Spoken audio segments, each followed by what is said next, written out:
Live yet? Yeah, we are live. Welcome back. Welcome back. Took a week off. Uh-huh. Got a haircut. You feel rejuvenated? I'm a whole new person. Everything's changed. Delicate is here. What's up, Delicate? What's going on? I was like, we're gonna come back, and no one's gonna be here. No, but Delicate's here. We took a week off, and they'll be like, you know what? My life's better without them. I have other things I can do.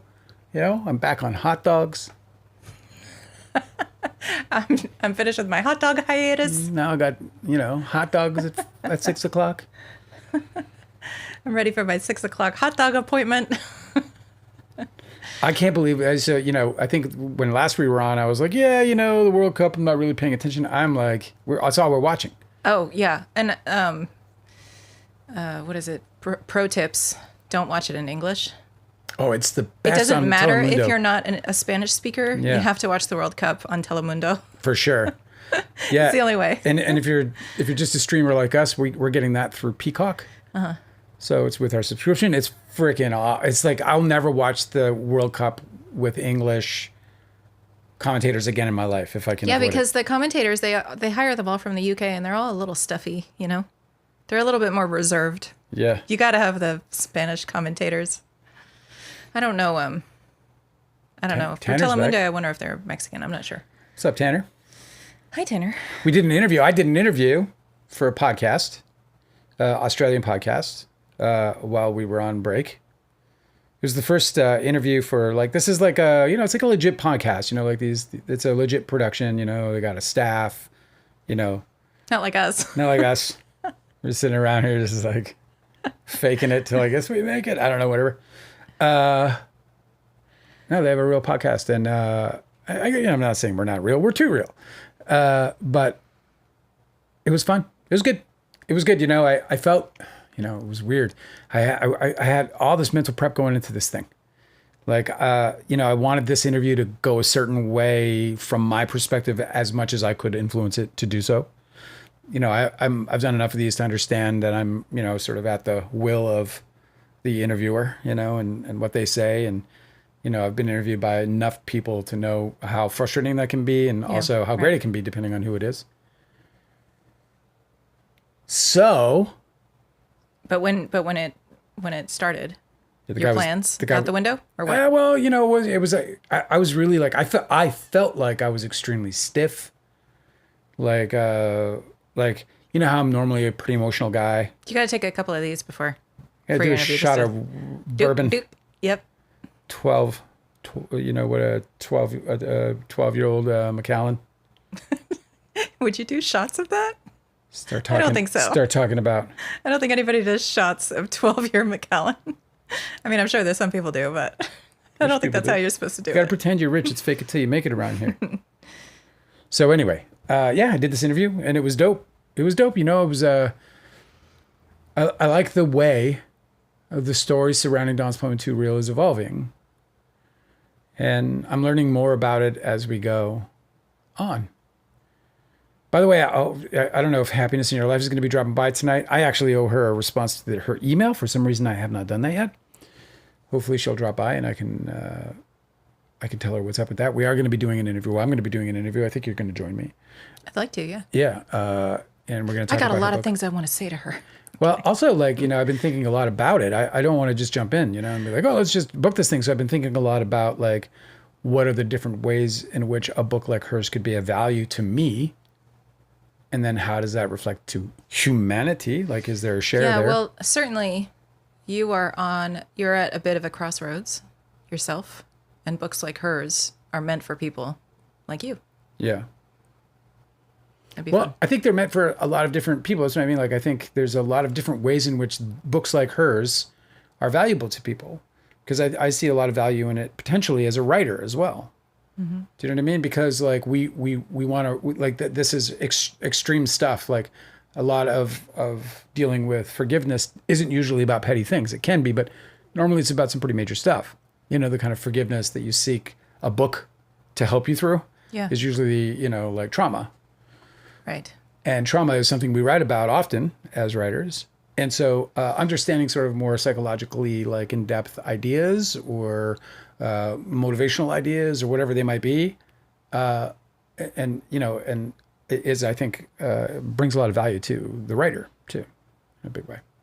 So yeah, I just see a lot of different ways in which this is a really valuable interview. And I'm just spending some time with it, marinating with it before we book it. Mm-hmm.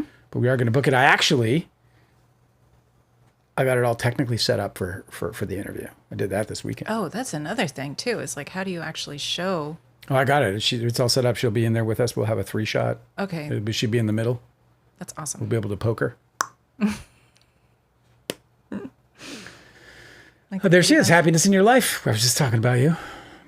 Just hit the rewind button. You conjured her? Yeah, she's been conjured. So what I was saying earlier was the World Cup, man. I told everyone, I was like, yeah, whatever, World Cup. I can't get enough of it. I love it. We're watching it in Spanish. And I'm going to be so sad when it's over. And I can't believe it. But the Canadians, for the first time ever, are in the final 16. I just can't even believe it. Final 16? 16. They're the first time one ever? of the they're like at least the 16th best team in World Cups. They're like in the group and they're like, does anybody speak English around here? Or yeah, England will be there, I'm sure. I'm really so excited. It's just such a great thing, and I think it's taken a long time to get there. But when I was a kid, we all played soccer. We all did it. League. Oh, I played league soccer. Yeah, I know the sport pretty well. I wouldn't have expected it because we think of Canada as such a cold place, long winters. Yeah, but we have we play soccer. It was since Outdoor, indoor, outdoor. Yeah, for sure. We have summer with skates on. I get it. Okay, yeah. It's soccer. Called hockey, Dale. It's called hockey. We played on the lake. Soccer. Angela's father lives in Brazil, so he's a football fanatic. Yeah, it kind of goes, I don't even really know if he really cares, but it's just like culturally such a huge thing that you can't not participate. Like it's such a big deal. And they won in a nail biter today. They beat, is that a spoiler? Should I spoil? No, do not spoil. What do you mean? It's not a TV show. Don't spoil Brazil the won. World Cup. Brazil won. He spoiled it. They scored in the 96th minute. He just went and spoiled it. Yeah. In the 6th minute of extra time, they scored. It was amazing. What's up, everybody? How you feeling? What's going on? We have tiny pineapples to hand out. Yeah, do you want to start? Do I start? Do you want me to start? Do I ever start? No, I don't want to start. I don't know how to start. Yeah, we got some tiny pineapples. We got a couple series that we watched. Yes. It's like we watched 2 series with the same guy in it. It was Matthew Reese. I think that's his name. His last name. I don't know how to pronounce it. It's spelled weird. Okay. Too many consonants. Yeah, I'm bad at that too. Matthew Reese 2 ways. Like when you go to a restaurant and they're like, oh, would you like the, duck 2 ways? Salt 2 ways. Yeah, I'll take the salt 2 ways. That'd be great. So we watched Widow's Bay, and I liked him so much. I was like, okay, I'm going to watch everything he's ever done. So the next thing we watched was The Beast in Me, which is on Netflix. Yeah. Widow's Bay is on Apple TV. Widow's Bay. It was fantastic. Listen, I was just talking about with your friends and neighbors how that was a show where I don't feel like it understood what it was or what it wanted to be. It was kind of all over the place. One minute it's this like heisty kind of fun, sort of comedy / drama, and then it turns into this family drama, and it's gone completely from it. It was just like it just seemed to have never really understood its identity throughout its whole existence, despite the fact that it delivered some pretty good stuff along the way. This series knew exactly what it was. Every frame, every script page, every actor's delivery of it. I just thought it was almost perfect in terms of like it knowing what it was and giving us that. And it was like a perfect package in that way. I absolutely love the cross genre of horror comedy. I feel like they fit so well. It's like peanut butter and jelly. It's like I feel like both of those genres are so subversive in the way that you can express sort of like the darker aspects of the human condition without making everything so serious and heavy. Yeah. I feel like both of those do it really well. Like, horror is never about like monsters and paranormal shit. It's always about like grief or like betrayal or not belonging, right? It's like that's what horror is about. And the same thing with comedy. It gets to explore all these same subjects, Anyway, I thought I'm so glad that like I loved Barry so much. That was kind of like a horror comedy. Was it horror? No. Barry was like crime comedy. Barry? Yes. And then Widow's Yeah. Bay is It's horror crime comedy. thriller, like, yeah. It fits so perfect. You have to do a lot of suspension of disbelief, obviously, with horror stuff. So I'm not going to critique it on like its believability. No, it's like a Stephen King. It's like a absurd. Stephen King novel. You know, it's Yeah. like you're like, this is the thing about what I mean in terms of like it knowing what it is, because you know when you know what you are, you know how to deliver those things because they're congruent with what you are. It's sort of a, you know, they call it a voice or whatever, but a lack of identity and integrity in pieces that don't. You know, in those kinds of scenarios, they'll throw in a moment that requires a suspension of disbelief, and you know we're not willing participants because we've been set up in an entirely different way. Whereas this thing sort of sets us up to be able to allow for things like and where they don't feel like big giant like non sequiturs, right? But to allow for things like tongue in cheek and you know outlandish, you know, sort of. Speaking of non sequiturs, like Widow's Bay is a bit of like vignettes. Like each episode is kind of like a different. Yeah, like issue. episodic almost. Yeah. Yeah. Anyway, I thought it was perfect. I was a great absolutely show. loved it. I'm going to give Widow's Bay 5 tiny pineapples. 5 tiny pineapples. Because it was just super Holy fun the whole time. Shit. I just absolutely loved it. And the comedy, oh my God. I don't know who is it that plays the lead's sister? 5. Yeah, she's amazing. Oh my God. She's like such a scene stealer Yeah, she does. every time. I like they were saying that in an interview, dude was saying that like she was Kate O'Flynn plays O'Flynn. Patricia. Yeah. And she was just the absolute best. Stephen Root is in it.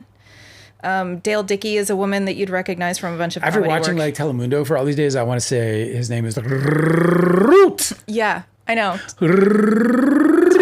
So fun with the R rolling R's. The best, man. They're just like ripping it. They know it too. They just like completely it's extend them for a whole breath. It's definitely part of the show, man. Oh, I love it. I have no idea what they're can saying. we focus? Except like one word. Widow's Bay. What are your tiny pineapples? For 4. 4. Yeah, 4 very solid, very happy. Yeah, 4. I'm giving it a 4. But I could go 4 or 5 and not feel, a bit bad about it. Even though Matthew Reese, if that's how you pronounce it, is doing accent work the entire time. You are more impressed about those sorts of things than I am. Because it's very difficult to not slip up at all. Well, except when you're good at it, and he's good at it. Yeah. But it's not like Matthew to me Reese, I didn't a know. giant stretch for an actor to do that. He's Welsh, and he sounds like the most American. No, he does not. I wouldn't say that's true. I think what he In does Widow's do, Bay, he does. I don't think he does. I think in fact, what I think, because they live there. Isn't this like the Atlantic North, right? So North Atlantic. So if it's the North Atlantic, we're talking Maine-ish, whatever. He doesn't sound anything like that, but he does have the perfectly neutral, generic American accent. That's what he does have. Yeah. He can be in California. He can be in Maine, because we live in that world where, like if this was a period piece, he would sound ridiculous. A period American piece. It's true. He only does the one American accent. He does one kind of an American accent. It's very generic. Yeah. He studied it. He knows it. He knows every nuance of it. He knows how to stretch consonants. It was really adorable. Vowels. I saw him in an interview, and he says that the word in English, in American, right, that he hates the most is murderer. Murderer? Because he says he just like runs out of steam halfway through, and it's like too many R's. It just rips you apart. Because where he's from, they don't even use R's. Yeah. They avoid Murderer. R's. It's too much for him. Great show. Yeah. Absolutely watch Widow's Bay. You won't regret it. Archival Raccoon is back. Connie DiCaprio. It's so good to see. M. that's Serrata wonderful. is here. This is fucking awesome. I'm so glad. We weren't sure what would happen if we left you guys for a week. Yeah, well, I thought you guys would all abandon ship. I would. You'd bounce. I'm the most disloyal. I'd be like, Deuces. fine, fuck you then. Like, you think I can't find something to do? No, it's good to see you. Then we watched the next one, which is The Beast in Me. The Beast in Me. Not as good. Not at all. No. No. It's definitely good. Is it? Well, okay. I mean, I'll clarify that there's I think the storyline is fantastic. I think the twists are super great. I think the way that they sort of like interwove the investigators, like the cat and mouse, Yeah. you know, the chasing game, Yeah. the whodunit Yeah. is really wonderful. And the way that they reveal to the audience the shapeshifteriness of certain characters is really great. There's a lot of shapeshifters too. I'm not just talking about the central bad guy. But but I feel like there He was. doesn't really shapeshift anyway. Yeah, certainly he does. Okay. Or to me, maybe I'm a dummy and I didn't catch it early. You're always like really, really good at catching, at predicting twists and stuff. Like I'm not. I'm like I just go along blind. But I don't know, man. There was Claire Danes was hard for me. Rough. She was extremely intense acting, and she does so much like facial flexing. And I know in a world of like Botox actors, that's like, you know, I should be grateful that she's moving her face at all. But it was a lot of it just didn't make sense. No. I was trying to like read what are your expressions that you're doing right now, and I couldn't figure out what she was doing.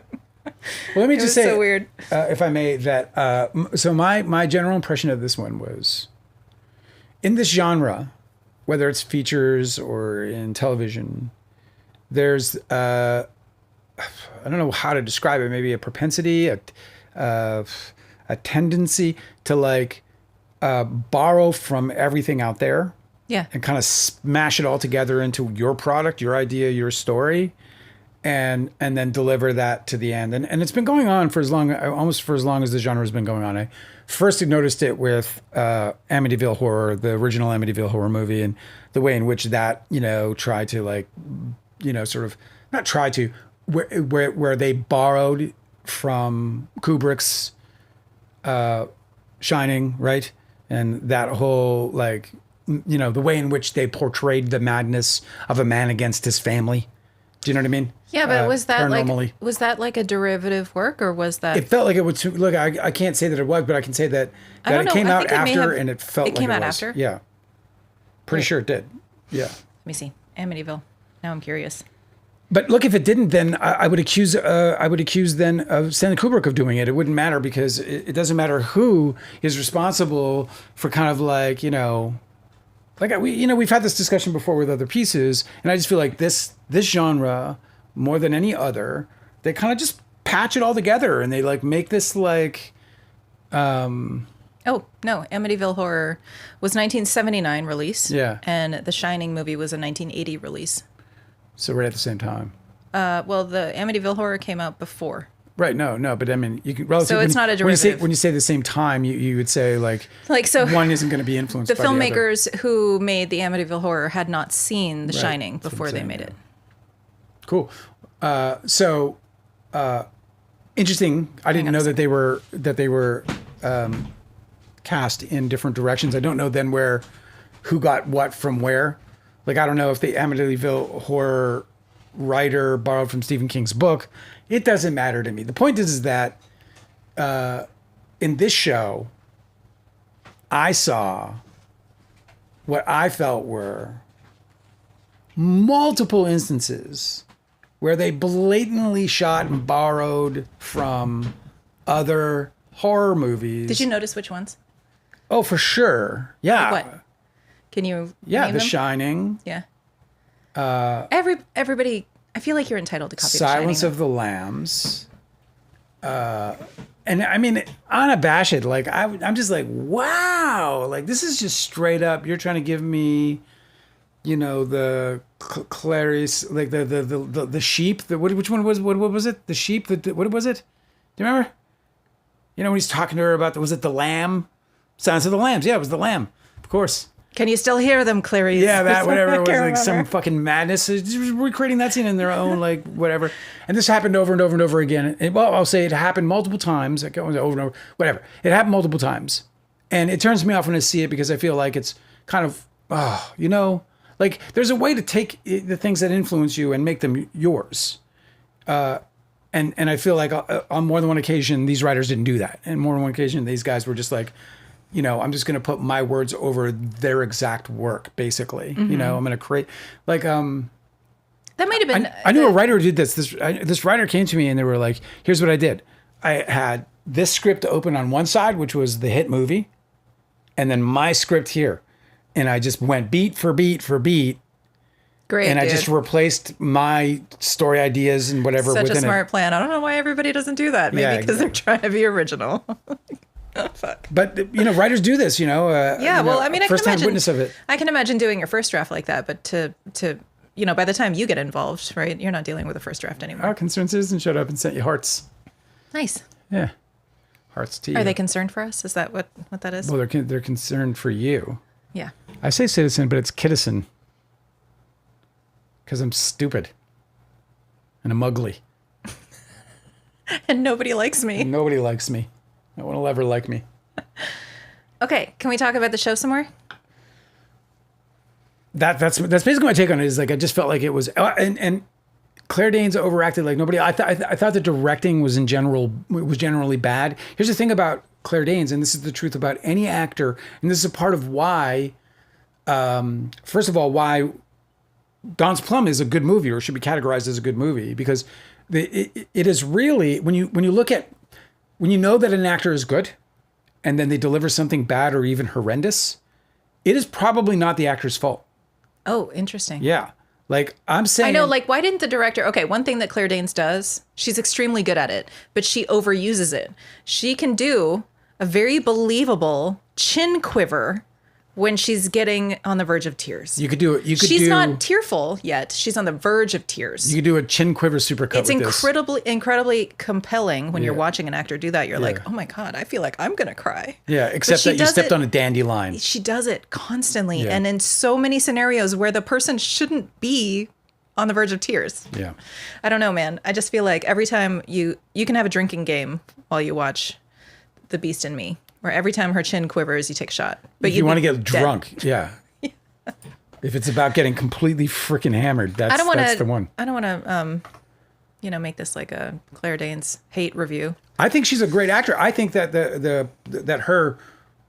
her performance is, to me, the responsibility of the directors, of the showrunner. Yeah. And I felt like it was not only misdirected, I think it was also I don't think it was written real well. Like I just think that there's a lot of problems with the writing and the way she, I think they, I don't know, man. It was there was an element of where it felt like early 90s, late 80s network drama. I think that a lot of the women who were cast in the show were outshined by some of the men. I don't know, man. I think a lot of the people in the show didn't do very well. Like Brittany Snow, for instance. She knows she's a good actor. She delivers lines. There was later in the series, she's supposed to do some really emotional work, and it is unreadable on her face. And I don't know why they didn't cast somebody that could have really performed that stuff better. It was kind of like a big letdown. There's a bunch of other actors in here. Wait, who's that? Who plays that? She is married to Niall Jarvis. No, I know, but who's the actor? Brittany Snow is her name, Snow? the blonde. Yeah, she was fine. She look, that's a serviceable performance by her. I thought, like, you know what, you can, fine. For me, I'd be like, in the can, okay, great, I got it. I got what I needed there. But where you needed the super big play was Claire Danes. Like that had to be perfect for the show to work because the writing was already, flawed, certainly. And but also there's a FBI agent played by a woman, Hetty Ann Park. Yeah. Here in her photo on IMDb, she is more expressive than she ever was in the show. Yeah, it was, and this is the thing, really she's trying to play this like stoic, hard-nosed, stereotypical, Hollywood cop performance. But she does a lot of emotional stuff. But she's not really expressing it. I don't know why what's his name did so well? Dennis Franz, is that his name? Dennis Franz? Who's that? NYPD Blue. Oh, yeah. The guy who right? Isn't his name Dennis Franz? That guy, well, but he changed the game. And part of the reason why he changed the game is because he brought a humanity to the role, to the cop role that you rarely see. Really the whole show did. Even Jimmy Smits and those guys were. Well, that's actually, it's interesting that you mentioned this because there's a really great book that recently came out called Copaganda, where it talks about the whole, the propaganda about police officers and how they've been framed as these heroic figures. Right. And it has permeated all of our media and to the point where it's dehumanized them. So now they're all like Superman who come from an alien planet and don't actually have human emotions. But like that sort of thing, like what you're saying Dennis Franz does, the reason why it's so standout is because he wasn't doing the propaganda thing. He was like, no, I'm a human being and I have flaws and I'm emotional, you know? Anyway, the finale of The Beast in Me is the weirdest. It's like, sometimes I feel like writers will just like, okay, we need to speed it up. Like, this is the end. It was like a limited series, right? So they're just like, okay, we got to like make it all chop, chop, chop. And then they had like one after another absolutely absurd scenes of like people saying like the last line to somebody with like real sternness, like punishing last words. And then immediately the cops would show up and be like, sir, so-and-so, you're under arrest. Like over and over Like, again. just like- one scene after like- another. The timing was impeccable. It was ridiculous. Like they were walking up behind them. Nobody even acknowledged that No. these like streams of cops were coming up behind somebody. Yeah. So and then they just And then, like, grabbed the them and final everyone just statement. everything was like everyone. It was like a play in that way. It was, I know. It was yeah. so weird. Yeah. Not to spoil anything, but it's just like absurd. Anyway. I'm giving it I'm going to give it 2.5 tiny pineapples. I'll say this about it though. I despite the fact that I'm giving it like not a great score, I actually ended up ultimately, I didn't feel like it was a giant waste of my time because your man, Matthew Rhys. Matthew Rhys was entirely entertaining throughout it. Yeah, he's wonderful. He kept the show together. He's the glue that keeps that show together. His performance was worth seeing. I heard him break his accent work. Yeah. When he gets like angry enough, he totally gets Welsh. It's the most impossible. It's where Charlie Hunnam. Charlie Hunnam, yeah, Hunnam, he went like he loses full it Irish, every time he starts yelling. which is so funny because Yeah. I'm like, you're Australian. Why don't you just revert to Australia? Why is the guy Is he Irish? Australian? I thought he was English. I think he's Australian. Is no, he? Charlie Hunnam. I don't know. Maybe he's English. Now I got. They're all the same, aren't they? A scientist. I'm kidding. He is English. I was wrong. He looks like he's Australian. He looks like he was raised Well, on that's beef. because Australia He looks like is an he comes English from settlement, Angela. It looks like he comes from a country with sunshine. That's why I wasn't sure. English colonialism. Yes, this is true. Anyway, so you have 2.5 tiny pineapples for Yeah. The Beast in Me. Yeah. I will also give it 2.5. Yeah. I liked the way that the story moved. Yeah. And I liked it was twisty and I liked the pacing. Yeah. That's something I'm very sensitive about is pacing. It wasn't ever boring. It held its own throughout, even Yeah. if it was tripping all over itself along the way. Yeah, it's just one of these like absurd,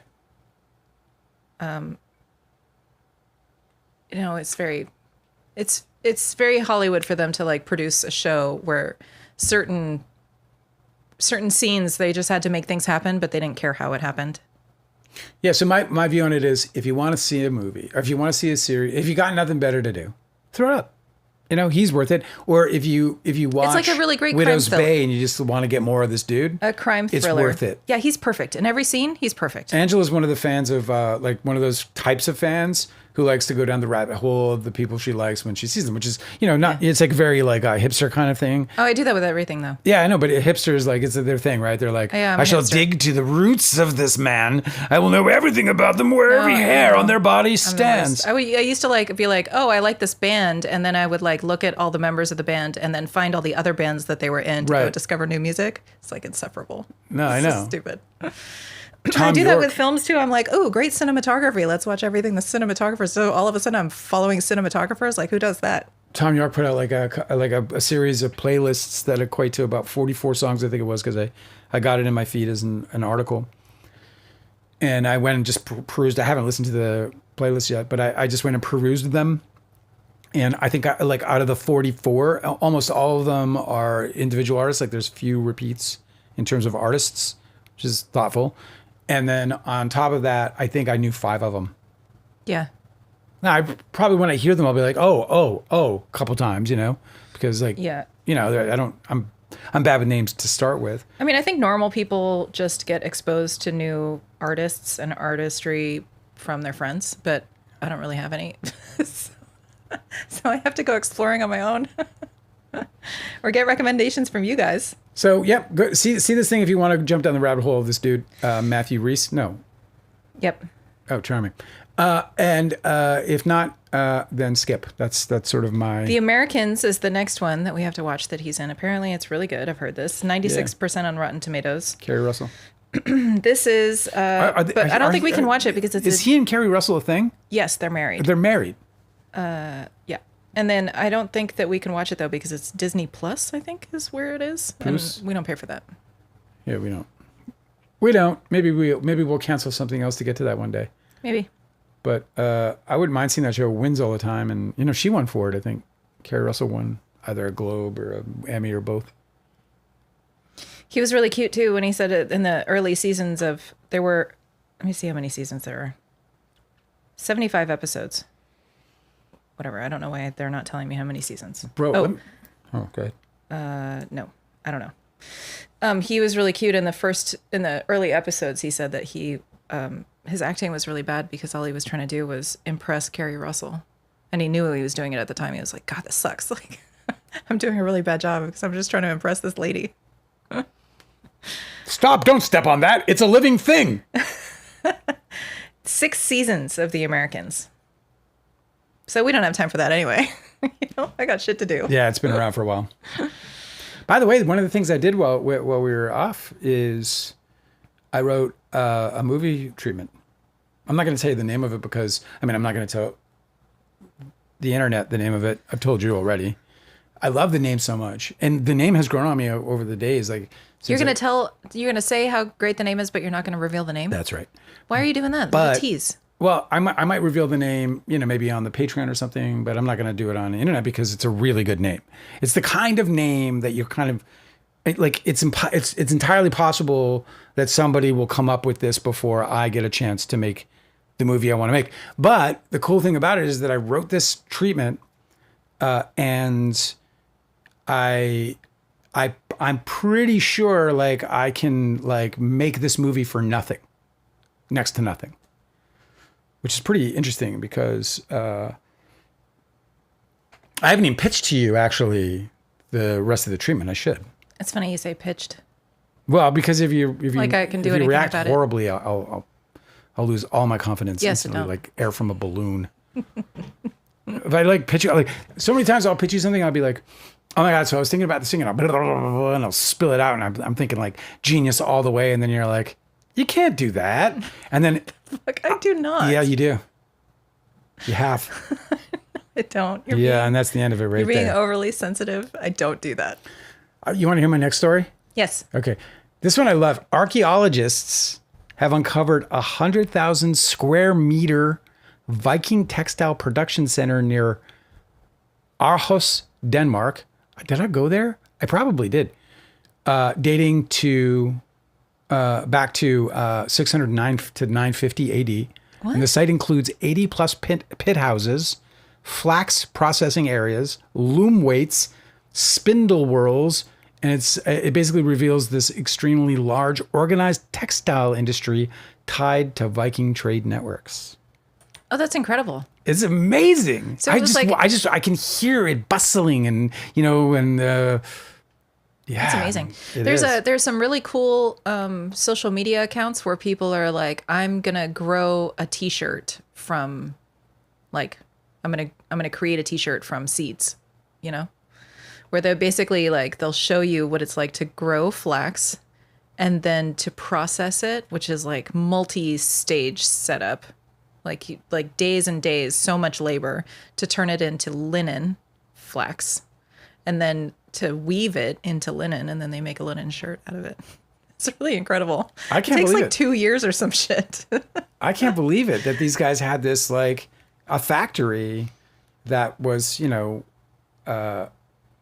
year is it now? Of course. 20? Listen, everybody needs tunics. So of course they had to produce them. Like 1,100 years ago, straight up factory. Yeah, I know, but I thought I had no idea. You see the old movies, and you don't think about like, oh, who made that? That's a nice little, you just think they picked it up at Walmart or whatever, you know? Well, you don't think that, do you? Yeah, I know. Every time I see one of these like period dramas where the dress is like super ornate, Yeah. I'm like, did they really have time to make it that nice? There's no way. Like, did they really? They certainly didn't implement those methods in making the costumes. Sometimes they did, I guess. Yeah. M. Serrata said, thanks again for the PDF. Oh yeah, no problem. God, I didn't get a PDF. Oh well, you can if you want. You didn't offer me a PDF at all. I was sitting right next to you. No PDF for me. Yeah, it was actually really strange because we obtained. Tell me the story of how we obtained the PDF file of Baldoni's deposition. Oh, that Because it was like anonymous, right? no, Like somebody. no. The only thing I ever got was early in the case. Yeah. Early. I didn't even come forward with it. I am 100% sure that I got approached by somebody connected to the Lively side. Yeah. So I'd made a couple of videos and I didn't know, like they went to like 40, 50,000 views on TikTok. But apparently they went through some like really cool channels. Like I didn't know this, but I ended up speaking with ex-patriarch who told me, oh dude, you know, those first lives that you did that you were doing on TikTok were kind of legendary in this whole thing. Mm-hmm. And he used that word, by the way. And I was like, why? Impossible. Yeah. I was like, why? And he was like, well, because there was nobody doing any kind of like industry insider perspective of it, of the case at that time. That's so great because that's the reason why I got you involved. Yes. I was like, these people are just using everybody's ignorance about how films are made to like launder this like false story made up about how she took advantage of them when she's a fucking actor and executive producer in a movie, you know? So because of that, I guess the video went around some channels and whatever, you know, people saw it, whatever. And then I got this text, this direct message, and it was like totally like from this like, you know, one-off account or whatever. And they were like, and they attached the redacted lawsuit for what's his face? The black dude? Oh, Shane Norman's lawsuit. Yeah. So I got that and they were like, blah, blah, blah. And I was like, what the fuck? It was so shady the way I got it. I was They're like, delete this message. It's fucking underhanded shit, you know? So I was like, I didn't trust it. I was like, because I don't want to make a fool out of myself. Like, the first thing I thought was, they're going to do this so that it gets disproven and people like me look like an idiot. Not, you know, forgetting, of course, that people who look like idiots do extremely well on the internet. This is true. No, but that is a tactic to feed you false information. Yeah, that's what I so thought. that everybody could openly call it false, Yeah. and then you're completely, then your credibility is screwed. And so I didn't run with it until a few others did. So like somebody gave me the chance to break it, you know. Never break it. Well, I'm just using terms I know. Yeah. You don't have to like try to make me feel bad about it. No, I'm not. Breaking news. I'm not trying to be important. I'm just saying this is what happened. I'm not saying that. So sensitive. But anyway, so what's the story? So it was the same person who sent you the Baldoni. That's the only time I ever depositions? got something on the QT. The Baldoni depositions? Baldoni depositions came from, no, I can't remember where they came from. I think I grabbed them off of like Baldoni files or something like that. No, certainly not. Yes, something like that. I think it was either It Ends with Court. No, because or Baldoni. because It actually could have been. No, listen. It Ends in Lawsuits. There was a bunch of excerpts from Baldoni's depositions that were cited, and those were on the court listener. With redactments and so on. Yes, Yes. but what we got, Yes. a full file of Yes. the entire deposition. Yeah. Without any clipping out, like no sections, no redacting or anything. Speaking only for myself, that was not sent to me. I got that from somewhere. But you don't remember where. Because it wasn't- believe it was from Reddit. Oh. I believe that there was a link from Reddit saying this dropped, and I don't know, and I don't recall it being like, you know, a Google Docs or anything like. Well, that makes a lot more sense. I guess I confused this because I was telling M. Serrata that it was like an anonymous message from you, but I was confusing that with the Shane Norman thing because that's how you obtain that. Yeah, the Shane Norman thing came on like, and they're like, lawsuit. hey, you know, when we were young and hot and everyone thought we were going to be something. Those idiots. What a maroon. Well, it was funny because I was talking to ex-patriarch and, you know, so we were having a conversation and then he said, because I reached out to him with some information. And he said, when you said that your name was Dale Wheatley, I didn't know you were the Dale Wheatley. Yeah. And so that's happened once before, right? Which was this professor at Georgia, at the University of Georgia, who said that, you know, the Dale Wheatley, which is absurd to every length of absurd. But when he said that, I was like, you know, like I just cringed. And he was like, he's like, yeah. And I was like, yeah. I mean, I thought he was talking about because you were the one who made the videos. Yes. I thought he was talking about Don's Plum TikTok, and the whole legend of Don's Plum. Right, of course. So I was like, well, yeah, that was a crazy time in my life. Like I started with that and he was like, well, I mean, like, you know, because you made those videos and you were like, I guess you were in the industry or whatever. And he didn't really even know about DiCaprio or anything. Like, he just knew I was in the industry and then. But that's the kind of thing where somebody's like, oh, the Dale Wheatley. And then any other person who receives that kind of like exaltation, I guess is what that is. It goes straight to their head. And that's how you get these influencers who go around being like, what do you mean you don't know who I am? Yeah, exactly. That's really funny. I'm glad you don't let it go to your head, all your fame. I hope that you can remember us little guys. It's hard. What I do to keep my feet on the ground is I cook, potatoes every now and then. Because that's all that's left. Just potatoes to remind me, that, of my roots. Get it? Okay. I have some other stories. You brought up an archaeology story. An archaeology story, yeah. Yes, and I also have an archaeology story that I think is fascinating. I'm so excited to share this with you. Major announcement from the Vesuvius Challenge. I don't know what that is. So check this out. Mount Vesuvius erupted. Oh. 47 AD. Okay? Oh, so not recently. No. Okay. And it buried and preserved... Pompeii. Yes. Yes. But there was a villa. I knew that name. I was like, as soon as you said that, I was like, oh, yeah, this is Pompeii. That's right. So archaeologists have been unearthing all of the little towns that were buried in Mount Vesuvius. It's the most fascinating archaeology dig of all time. Super cool. Yeah. They have like designated names, and I don't know whether the names are attached to the places that the names that they originally had, or whether archaeologists. Why am I struggling with that?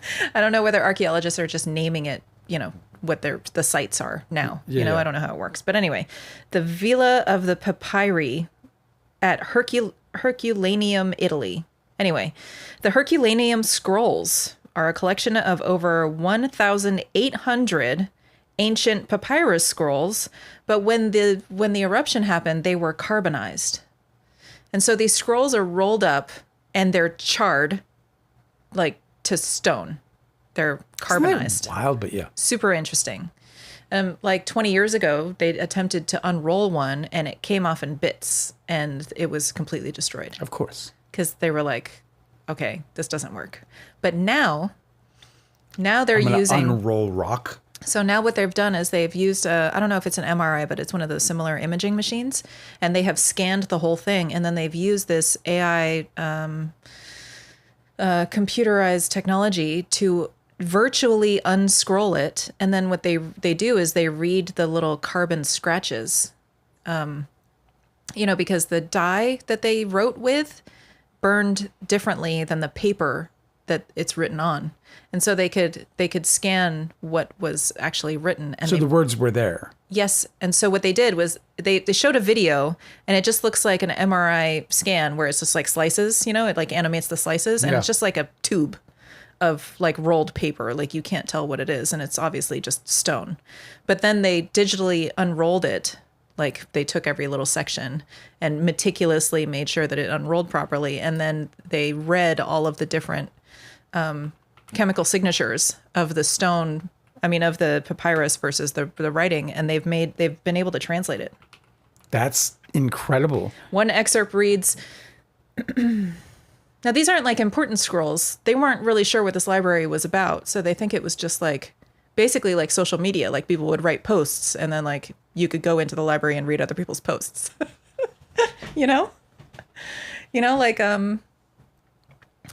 like Twitter threads. Yeah. whatever. Yeah. Anyway, this one excerpt reads, "We will inquire into something, but we will not grasp it if in some way we depart from ourselves and from our own nature." Wow. Can you read that one more time? The text is a philosophical treatise on ethics, something we sorely could use a reminder of today, says this guy who's describing it. Read it one more time. "We will inquire into something, but we will not grasp it, if in some way we depart from ourselves and from our own nature." So you have to stay true to yourself to understand anything, I guess. I don't understand. Scholars date this scroll to the 2nd century BC because its final column mentions Aristocreon, who was the nephew and disciple of the famous Stoic philosopher Chrysippus. And he lived circa 279 to 206 BC. The scroll has been successfully virtually unrolled. The Greek text has been extracted, but is fragmentary in places. We have the full Greek, but only partial English translations have been released publicly. This is so neat. it's just the greatest, dude. The content is a Stoic philosophical treatise on ethics, human nature, impulse, practical wisdom, and moral progress. Amazing. Isn't that cool? Amazing. And I can't figure out what the astrology signification of this is. Speaking of astrology significations, I don't know if you've noticed, but the world was kind of crazy the week we were off. Yeah, a lot of shit happened. That's right. Earthquake. Was there any astrology around that? Oh, well, yeah. I mean, there was a guy who predicted a bunch of earthquakes, and he was following sunbursts. There was several earthquakes that happened within like a week. Yeah, Japan had all one. over the world. Yeah. Yeah. So, like significant earthquakes. yes. But I think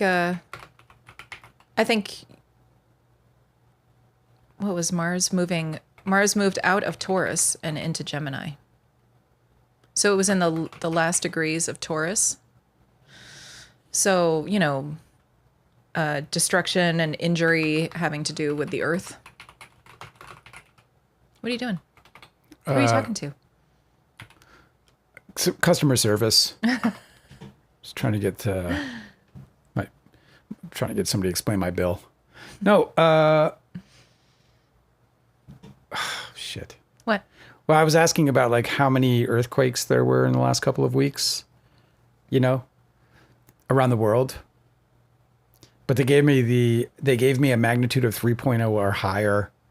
So I just have to put in that parameter. How many do you think, just if you could just guess randomly, how many earthquakes do you think happened around the world in the last 2 weeks that were 3.0 or higher? Oh, like constantly those earthquakes are happening, just constantly. So any number in your mind, like at all? Yeah, like thousands. Yeah, absolutely correct. Yeah, that makes sense. How many earthquakes in the last two weeks around the world? Up to 10,000 in the last 2 weeks. That makes sense. Okay, so how many earthquakes above 6.5? It's so funny that you only have to live in Los Angeles for a little while to like fully understand what Richter scale numbers mean. Yeah. I have a very close understanding of I don't know anything about science generally, but I know the Richter scale numbers. I know what that means. I felt them. 6.5 is pretty intense. Oh, it says about 6.5. I went above. I needed you to do this before we went live. I didn't. You know what? Hey, listen, man, this is not 4 earthquakes with a magnitude above 6.5 globally in the last 14-day period. Does it say where? Yeah, Japan, Oh, yeah. 6.9. Venezuela, 7. But that got upgraded to a 7.5, by the way. I don't know if you know that. 7.5. Yeah. That The earthquake. Philippines too had a Yeah, the freaking massive Philippines. ones. But they had like a 6.5. That's really crazy footage. The one in the Philippines was so. That's that one where everyone was walking on the It lawn was and so stuff. long. Yeah. It was like because I don't know if you've ever been through an earthquake, but they usually don't last very long. Like in Los Angeles, I've never experienced one for longer than like I don't know seconds. Like it seemed like it lasted like an actual minute. Yeah, I think that's Horrible. because of where they were versus the epicenter. Like when the Bakersfield area got hit with that 7.5 when I was living in Los Angeles, Yeah. it was felt all the way to Las Vegas. And where I lived, which was in the Valley, right? Studio City, Valley Village area, right? Where I was living, we got hit like significant. And it was like that. It was like being on rolling waves. Yeah, but it's like 5 seconds tops, which is a It was long time. surprisingly long. But most of the time, like most of the earthquakes that I've felt are just like 1 or 2 seconds. It's like a jolt. Yeah. And you're like, oh, fuck. Yeah, well, when you're Like near the epicenter, it's whatever happens immediately. It's really freaky. But you know, when it ripples, think about water. You know, land doesn't really change. The land kind of reacts similarly. There's this amazing footage out there where you can see like the ripple of a earthquake coming. I can't remember where it is, but it shows it like That's freaky. coming off the fault line, or I don't know how it worked. But in any case, I felt that like because it's just like because the plates hit, and then it's like this, you know, it like rattled. Yeah, Earth is sediment ultimately, you know. Crazy. Anyway, I was just surprised. I mean, you know, I think that's a lot of earthquakes. 6.9 in That's a lot of really Fuji, big Japan. earthquakes. 7.5 Venezuela, then another one in Venezuela, which was the same. So they counted the aftershock, but the aftershock was 7.2. What's really interesting about it is that's like all the way across the globe, so it's not even the same like fault line that they're getting. Like if you have earthquakes in multiple cities, but they're on the same fault line, it makes sense. But this is so it was interesting. There was a guy who By the way, for those who don't know, every point higher, meaning so from 6.9, it's exponential, right? it's exponential. So from 6.9 to 7.0, that's a full, like it's twice as hard. So if you get 7.5 earthquake is 6 times more violent than a 6.9. That's my understanding, at least. Yeah, I don't know that you can feel that difference though. Well, seismologists, whatever. Seismologists know. Yeah. Seismologists, they know. What? Me trying to figure out the science name? No. It's just I was thinking about Mr. Richter. What's up? So it's Never Aaron says, how do you feel about being a legend of Hollywood? Like everyone I know who knows about movies knows about who you are. But when I ask people who don't know a lot about the industry, they don't know. So it's fame, but not fame at the same time. Well, that's an interesting question. I don't really care much about fame as much as, you know, I care about, like, I love that people know about Don's Plum. Yeah, I'm kind of what I am is a cautionary tale, I think. Yeah. So I have infamy, really. Infamy is shite, really, if I'm being honest. You would have preferred neither. Yeah, I would just like prefer the work to be standing up on its own. Yeah. But part of my task is to switch it from infamy to fame for the purposes of trying to rescue the movie. It's also so incredibly dumb for Leo and Toby trying to ruin your film and not realizing that they were just going to Streisand effect it. You know? Yeah. You tell people not to watch a movie, they're going to want to watch it more. Dummies. I know. That's cool that you're a legend to people. Dude. Because you're a legend to me. But here's what I want to do. My heart. I know what I got to do. And you know, I had the epiphany with the week off. It was like I just had a space where I was just me, you know, and I wasn't like, I mean, you know, we kind of we kind of look like we half-ass this probably most of the time, but I actually spent a lot of time thinking about it and kind of trying to find the stories that I want to like talk about that excite me or whatever, and that I think might be interesting, and things that I think might be interesting to you, so that I can get, you know, you kind of reacting, because when you get going, I get going, that whole, like, you know, the chemistry, you know, sort of trying to mix something together so that it's reasonably fun and entertaining for us, and at the same time, like, fun to, to know, like, good, whatever, information. Where the hell was I going with this? I can't remember. You were talking about your epiphany? And the epiphany was that what I need to do, it's not even an epiphany, dude. I just knew this all along, but like, I wrote this treatment this weekend, and I got to tell you, man, like, you know, I think we all have this, where we can feel the fucking universe line up when things are right. You know, you get, it's a feeling. It's like a, you know, it's like you feel like there's a path lighted right up, like, before you. It's just, there it is. There's the path. There's the purpose. You know, obviously the path is not so easy. It might be lighted, but it's still perilous, you know, lit, but it's still perilous. You know, it's still, you know, infested with pitfalls and traps and everything else, because, you know, life is like that for most of us. Most of us have to navigate, you know, heavy terrain. Just look at the tarot cards. Just look at the tarot cards. It's either behind you, in front of you, or right on top of you. But it's tough terrain, man. So I write this treatment, and everything felt so great. And I love this. Like, and so I guess where I'm going is that I really need to produce a movie again, is what I really need to do. Like, I wrote a good book. It's a good book. Fucking cool book. You know, people are reading it to this day. I'm thrilled with that. Thousands of copies are out there in the world. It feels good. I love it. And we're going to keep selling it. I think we haven't even had one big moment yet for this book. And I believe that's going to happen, because I know Leonardo DiCaprio is actively suppressing the book. He's succeeded with New York Magazine, Vulture. He's succeeded with Far Out Magazine in the UK. So I already know that they're like doing a significant job at suppressing the work and the word. But eventually I know, because I know how this works, like stories like mine are like water. They can't be contained forever. You know, they just cannot be contained. They break through the rocks. They erode their way to where they need to be going. And so I believe that my story will eventually hit. I just don't know when, or like that book will eventually hit. And I don't know when, and I don't know how. Maybe it's this Australian podcast. No Two Trolls is here. What's up, No Two Trolls? I was thinking about you earlier. She's like, it's been forever. I know, dude. But we took a week off. Wait, so what was the epiphany? I got to, you know, I wrote this treatment, and it just felt true. It felt like I got to make a movie. You know, I got. I thought you were going to say something about, because they had mentioned Dale Wheatley, the legend. Well, no, but it was just, yeah, I know, whatever. I got on my own shit, you know, my own stupid shit. I believe that you're supposed to exploit that. You know? Exploit what?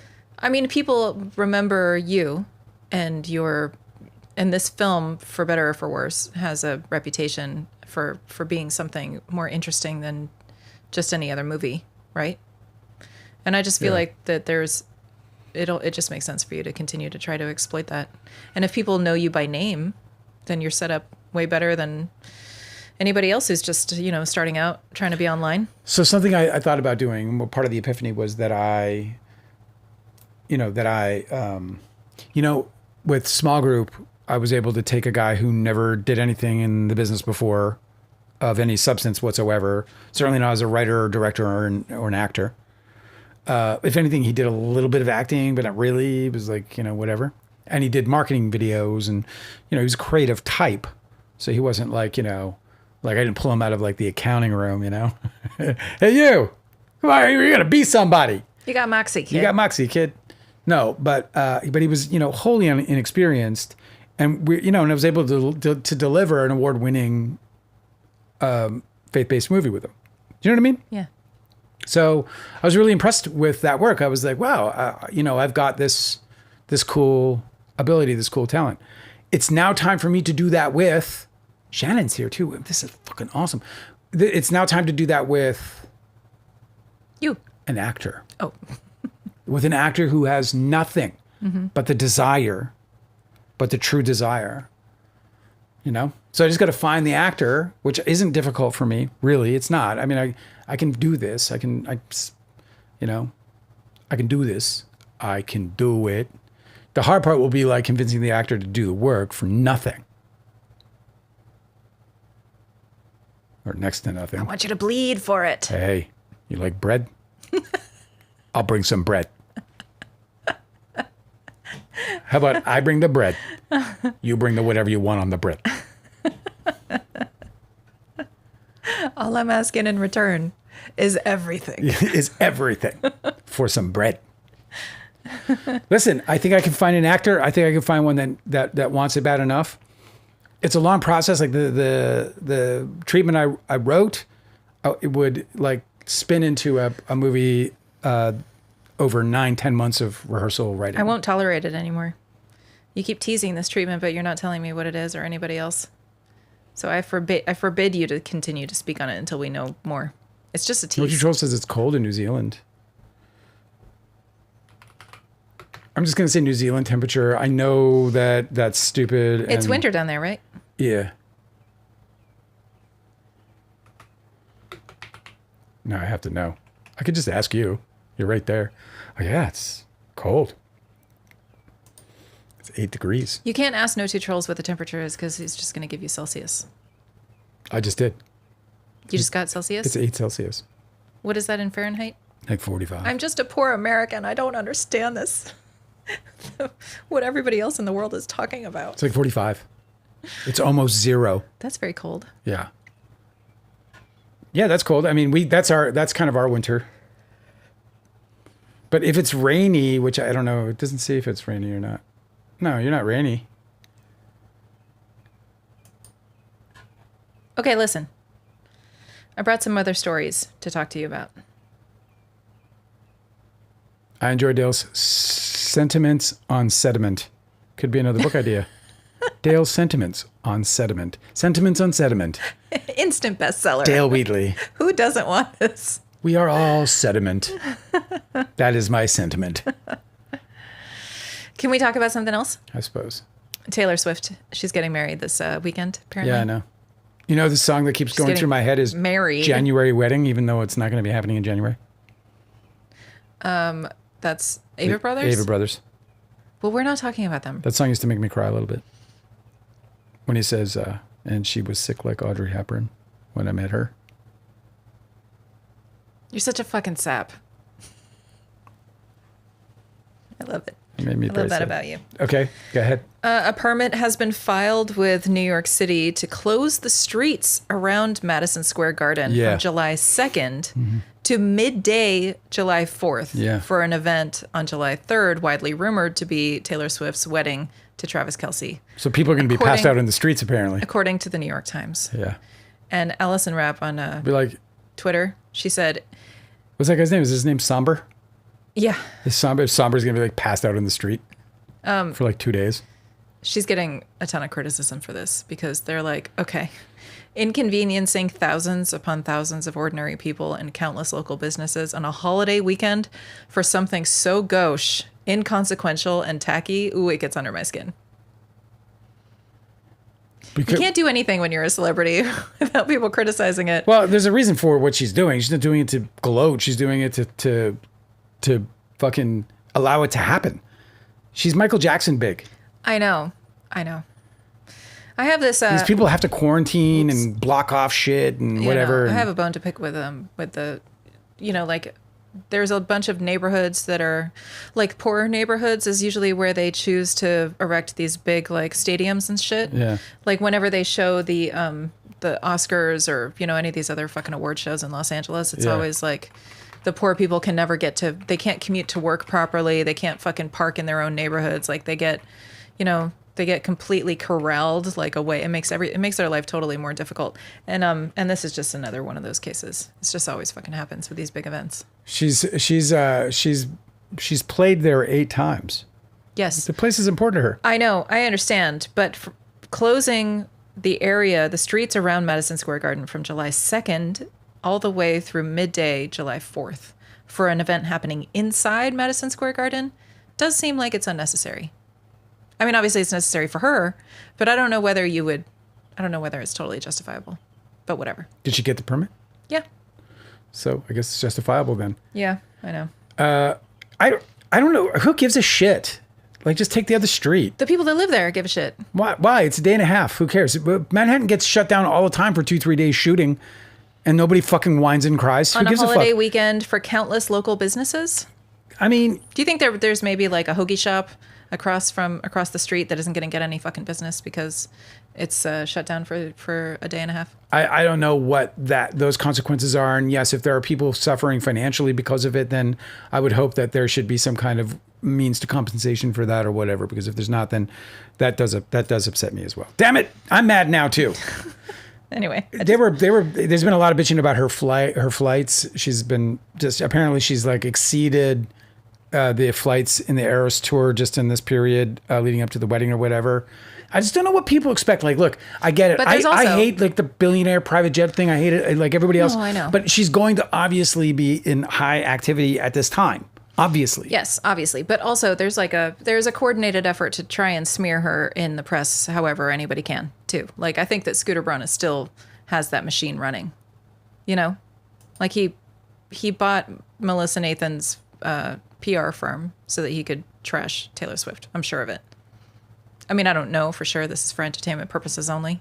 Yeah. But, like, seems like that's what happened. Dude, there's all this, the Madison Square Garden bullshit. Who cares? Bro, listen, nobody is crying. I don't hear anybody crying for the local businesses when Hollywood goes in and shuts it down to make a movie. I don't hear anybody crying about it. Mm-hmm. You know, and my guess is that whatever they're doing regarding the permit, if there is an impact on local businesses, that there's some kind of compensatory setup for that, because the city is used to this. This isn't new. Yeah.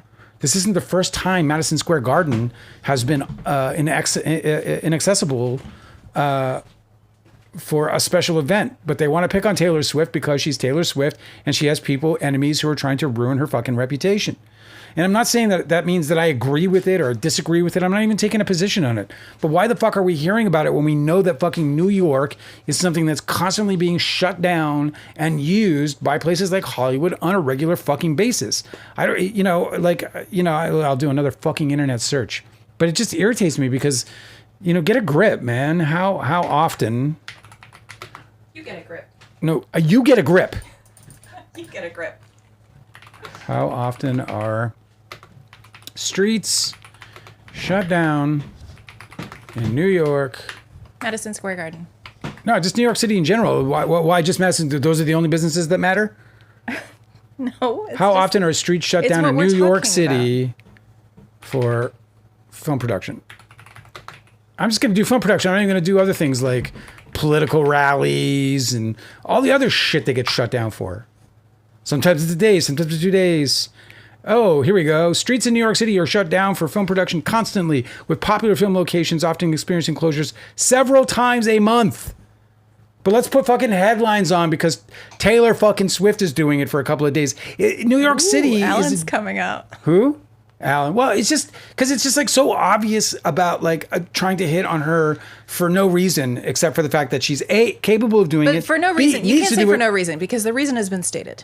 Yeah, but so that's just no, but there's no good reason. Well, that's not a good reason.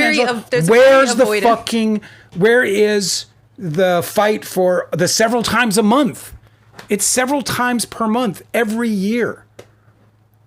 It's not, I'm sorry, I struck a nerve. And they want to get Forgive me. No, you're fine. I'm not angry at you. I'm talking about like how stupid this is. Like it's just like her fucking using her jet. Yes, she's going to be using her jet because it's the fucking her wedding. She's going to be flying people and things. She's also this kind of rich, right? She's the kind of rich that'd be like, there's this place in Paris that has these things that I want everyone to have. Oh, yeah. It's also, she's not the one that's writing it. She's just like, yeah, don't worry. I'll send in my PJ to go and so you can run errands or whatever, PJ is hilarious. That's how they talk about it, these fucking rich weirdos. I can't imagine it personally, but, What, sending your PJ? Sure would be nice to have a PJ sent for me just once in my life, but I don't want anybody's PJ. You know what I want? I'm like the Pope. I would be like, can I sell it? I'll give the money to somebody else. Let me just sell it. Here's another story that's sure to make you angry. Yeah. We love those, right? Yeah. This was from Variety. Michael Caine has decided he's offered his voice to be AI generated. Yeah. You saw this? Well, I haven't, but... Okay, but listen. Is anyone checking his senility at this point? I know, but check this out. What is he, 97? Specifically... I'm not just saying, this is an ageism. I'm just saying, is he 97? How old is he? I don't know, but listen. Yeah. I didn't even finish the headline. Michael Caine's AI-generated voice... He's 93. Yeah. Michael Caine's 93. Yeah, he's 93, bro. This guy should not be probably making this decision on his own. But go ahead. It's elder abuse. It might be. Michael Caine's AI-generated voice is going to narrate the Odyssey audiobook ahead of Christopher Nolan's movie. Oh, I'm not going to read it. He's going to narrate a new 13-hour audiobook. But Madeline Dora, I think is her name, on Twitter, she made this really good point, so I saved it to share with you. She said the Odyssey, specifically having this done about the Odyssey, is like extremely insulting because The Odyssey and other ancient poems are rooted in hundreds of years of oral tradition. It's so disgusting. I genuinely cannot think of a greater insult Yeah. to the work than replacing a voiced narration. What a with AI. fantastic point. It's a perfect point. If there's one story of all stories Yeah. that ought to be completely out of bounds for this, and at least morally, I mean, I object to it all, but like just because you can doesn't mean you should. Like I think people have stopped thinking about whether it's what if the Michael right Caine decision. maybe he's too old to read it and you should get somebody else. Yeah, you don't think that there's any other actors that have like a compelling audiobook narration voice as Attenborough. Michael Caine? No, I mean I'm sure. I was making a joke. Mel Brooks, he just turned 100. What about Ralph Fiennes, who just played Odysseus in a different adaptation of the Odyssey? Could be Ray Fiennes. Do you know what I mean? Yeah. Like, come on, you guys. It's But they didn't want to patently pay. absurd. They also didn't want to pay somebody to do the voice acting if Michael Caine can't do it. They'd rather have an AI generated voice. I'm sure, but he's getting paid. I'm sure it's going to suck. Have you ever found that you are accidentally listening to an AI generated audiobook? No. They'll state hyphen or like they'll I did click down something AI and it was like getting covered in bugs. they'll read abbreviations like acronyms, whatever. You're like, oh, that's not right. Anyway, I thought that was going to get under your skin, so I saved it for you. Taylor Swift's a bad person. Her and she's just another Gwyneth Paltrow. Is somebody saying that? Didn't she sue the guy who was tracking her? Yeah. What happened? Guava said, didn't she sue the guy who was tracking her excessive private jet usage for stalking so that he couldn't be exposed anymore? She did sue somebody and won. And there was some kind of she got she won some kind of thing where you can't track her or whatever, but they're still doing it to whatever extent. To what extent, I don't know. I don't think they have live data. I think they can just look at flight logs that might be public, but they can't. So I think they don't know where she's going, right now. They also don't know if she's on the plane either. Right, So there's it's just that. strange that she was able to prevail. I hate fucking private planes. I understand their necessity in certain instances and with certain people. I do. I mean, Taylor Swift can't get on a commercial plane without it being I imagine would be a god awful experience. Now, maybe I'm wrong about that. Maybe she can. Maybe it wouldn't be as bad as I think it is. Maybe humanity isn't. She could buy a fucking airline if she wanted to. Yeah, but that doesn't, putting a private plane is a private plane, regardless if it's got American Airlines on the side of it or it's got, TS, right? It's still a private plane. Yeah. So, you made the point at one point, one time that, obviously those planes aren't empty. What, the private jets? Yeah. I don't know. I mean, do they ever just fly back to port? Who knows? Obviously, that's Well, not the right word. I mean, initially, yeah. I mean, I think all airlines send empty planes occasionally. I mean, it's part and parcel for the business. I think that there's actually a service online where you can sign up to try and catch some of those flights. There's for leased jets, because private jets you can rent them. Yeah. And so for the return flight or whatever, if there's if they're driving someplace to pick somebody up who's actually rented it. Yeah. I think that there's some sort of service online where you can, because I wanted to travel, but we're COVID cautious. And so I looked into this. I'm like, okay, well, I have no money. So obviously this is stupid, but I was curious about how much it would cost to actually try and catch a seat on one of these. Yeah. It's a lot. Yeah. It's like $20,000. But you can do it. You could get it's like a party bus. $20,000. If I was the richest rent dude, it like a I party wouldn't bus. spend $20,000 on a flight. No way. If you were rich, you would not spend no way, because $20,000 I on a would flight? immediately think that I could do something way more productive with that money. Yeah. So what you do is you fill the flight with a bunch of rescue dogs. I'd be like, what if I gave that to somebody to write a book? Yeah, I know. Do you know what I mean? Here's $20,000, write a first draft. I know, that's the thing. That's first draft This is money. why I would have such a hard time spending any amount of money if I actually had it because of these kinds of calculations. But where the anger comes from, I happen to have this study that was saved for this live. The world's richest population are costing the earth trillions. Study finds that the top 10% of global consumers is disproportionately responsible for transgressing planetary boundaries, causing damages for which broader society bears the cost. And this is where the anger comes into play, and this is where it gets. But there's going to always be a certain amount. It of always this. comes back to the class war, bro. Yeah. Everything fucking does. It's just so annoying. But it's about the excesses, like when you hear about DiCaprio hanging out with Bezos, the environmentalist hanging out at St. Bart's with just an absolute pollution, just yacht, like 100-foot yachts for days, right, for miles, and this guy, the fucking hypocrisy. No, knots is speed. Is it? Yeah. What is distance? It's miles. Distance on I don't know if it's I mean, you can say miles, but there's probably some kind of. Look at me being a correctosaurus and not actually doing it. Yeah, and it's basically miles and knots are about the same. 30 knots is 30 miles. Oh. That's my understanding anyway. Also, but this is the kind of shit that drives people mad, and it drives me mad too. But then there has to be I think there's this is like vegans go like this, where there's where vegans can lose common sense. When it comes to, like, you were talking about that person who is just getting like his life raked over the coals because he went vegetarian instead of vegan. Yes, he's a vegan author, and he started eating honey and started using his neighbor's like free range eggs that she grows in her fucking, she has chickens in her yard. Mm-hmm. And everybody's like burning his books, his cookbooks because of it. It's like the Colleen Hoover revolt before it ends with us. I know. And he's literally not even eating meat. He's just using some eggs and some honey. His own neighbor's eggs. The bees are like, go ahead, whatever. Yeah, exactly. Just leave me alone. I know. Treat me nice. He's only gone vegetarian, but they hate him for it. So weird. Yeah, it's just like there's a lack of common sense there, because I can understand like hardcore, people in their respective whatever verticals. I can see how they'd be like, hey, man, that's disappointing or whatever. But to like skewer a guy because he's eating honey, I have to as opposed to like, he's not ripping fucking flesh from bone, and even if he was, like, chill out, dude. What are you doing? I'm looking up his name because we're talking about him. I think I should. Oh, this is the chef? Yeah.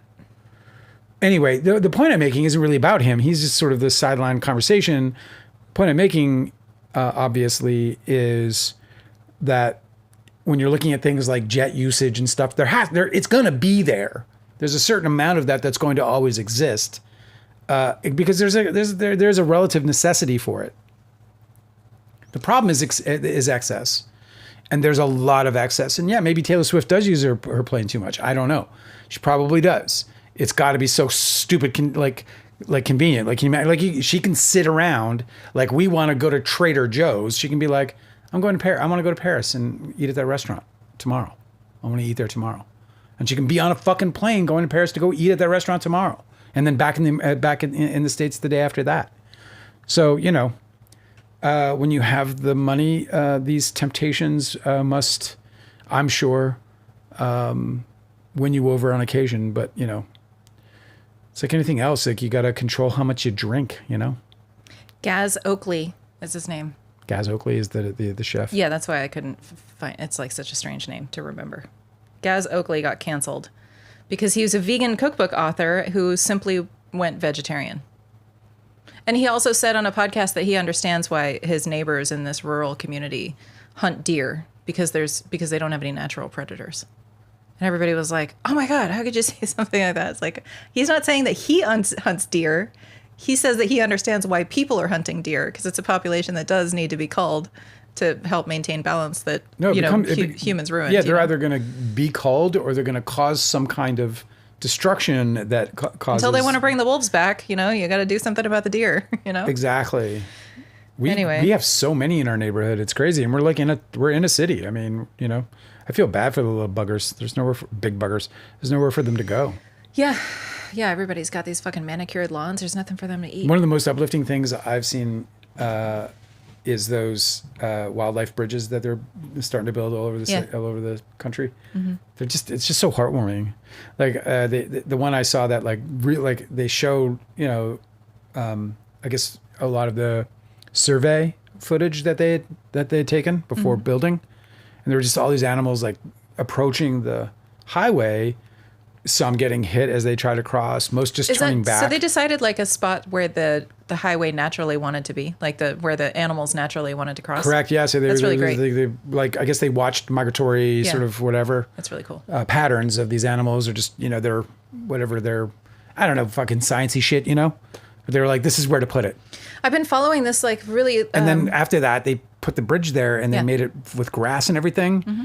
And it was like the animals were just like, you could almost see in the way in which they behaved going over this bridge that their life just like, they were like, yes, it's like, it's like, Uncle Rick is over there, They're like, Uncle Rick. I know. Why I thought I was never going to see you again.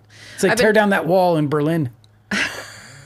Listen, I've been trying to follow this. I've been following this like unfolding drama about the people who are like ranchers in the Santa Monica Mountains in Southern California. Yeah, and they have this really big problem because they have because the Santa Monica Mountains are bordered by all of these highways, and so they've really obviously whoever built the highways a fucking 100 years ago or whatever never thought about the ecosystem damage that they were doing, but they have consequently completely isolated the Santa Monica Mountains and all of the fauna that live there. Mm. And so they have a huge problem with the human settlements in the Santa Monica Mountains having to deal with the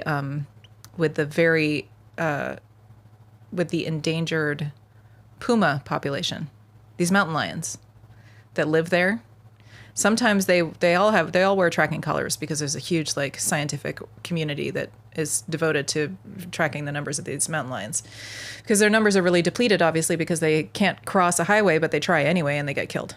This happens all the time, or they get poisoned by somebody's fucking rat poison. But usually these communities are really good at not using those types of chemicals. Yeah. Mm-hmm. But anyway, there was this rancher who was like trying to figure out how to keep his pen of llamas safe. He had like llamas or alpacas or something, and he had like a full like electric fence, and he had like a double barrier. He had like redundant barriers and all of these sensors and a bunch of cameras and shit.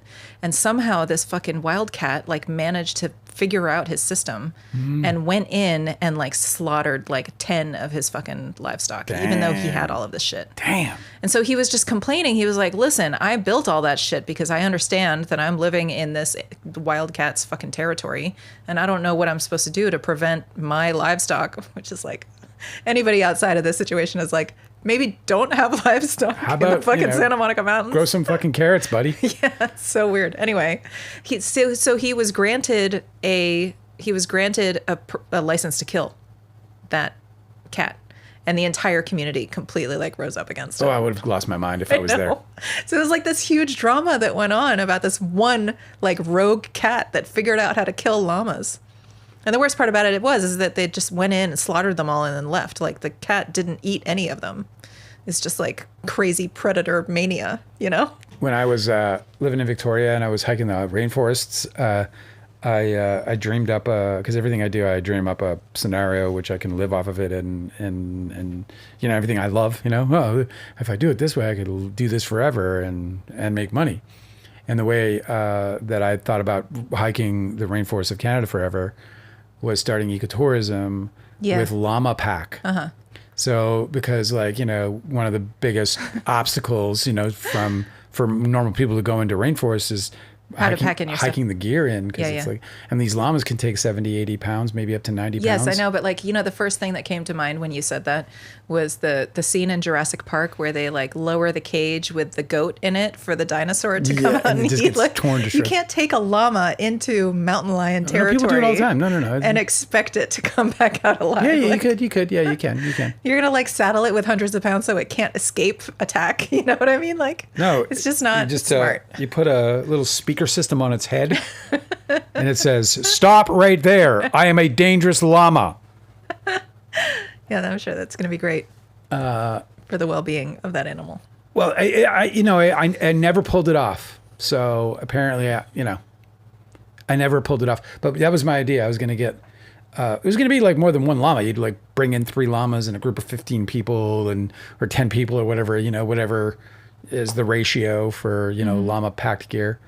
And then, I wouldn't bring in llamas that were unsafe. I mean, there's always a risk to everything living in a rainforest. It's great. Did you see the video going around of the grizzly bear trying to get the dog on a leash? Yeah, well, so here's the thing. I did see this video. Fuck. And it was fascinating because the way that I don't know if you guys ever do, I don't know. It sounds so stupid. So stressful. I'm that like a video. huge nerd for animal body language. Like it's like a little niche hyperfocus thing that I do. I don't know, whatever. It sounds so stupid to talk about. But if you see the grizzly bear is doing like false like threat display, like the way that he's going around instead of directly at them is deliberate. No, like, he's trying to tactically get to the dog. Yeah. No, what I think is happening is that the grizzly bear is trying to get the woman away from where there's probably cubs or something. I think it's probably they're trying to. There was a similar video of like a guy who was being like walked down by a mountain lion, and the cat was like snarling and kept like faking out, like lunging and faking and like stopping. I saw the video too. It was amazing. Yeah, and some like cat expert, some like wild cat expert, what big cats is what I'm looking for. They were like, no, this is a threat display to try to get you to back off because you're too close for comfort. That's probably a mother cat who's trying to protect like a den of cubs, you know? I saw it differently. Because I saw both videos, and even, you know, when you bring that up, I still think that bear was after that dog. I think that the focus was on that dog, and I don't think that it was. But bears afraid do that the direct dog, attacks. And that bear was doing like glancing, you know, like it kept going Yeah, around. I think that the so bear that's wasn't- deliberate. Yeah, because there was two there. Like, Yeah. it was an intelligent human and a dog, and I think that the bear was cautious about the fact that it might. Who knows?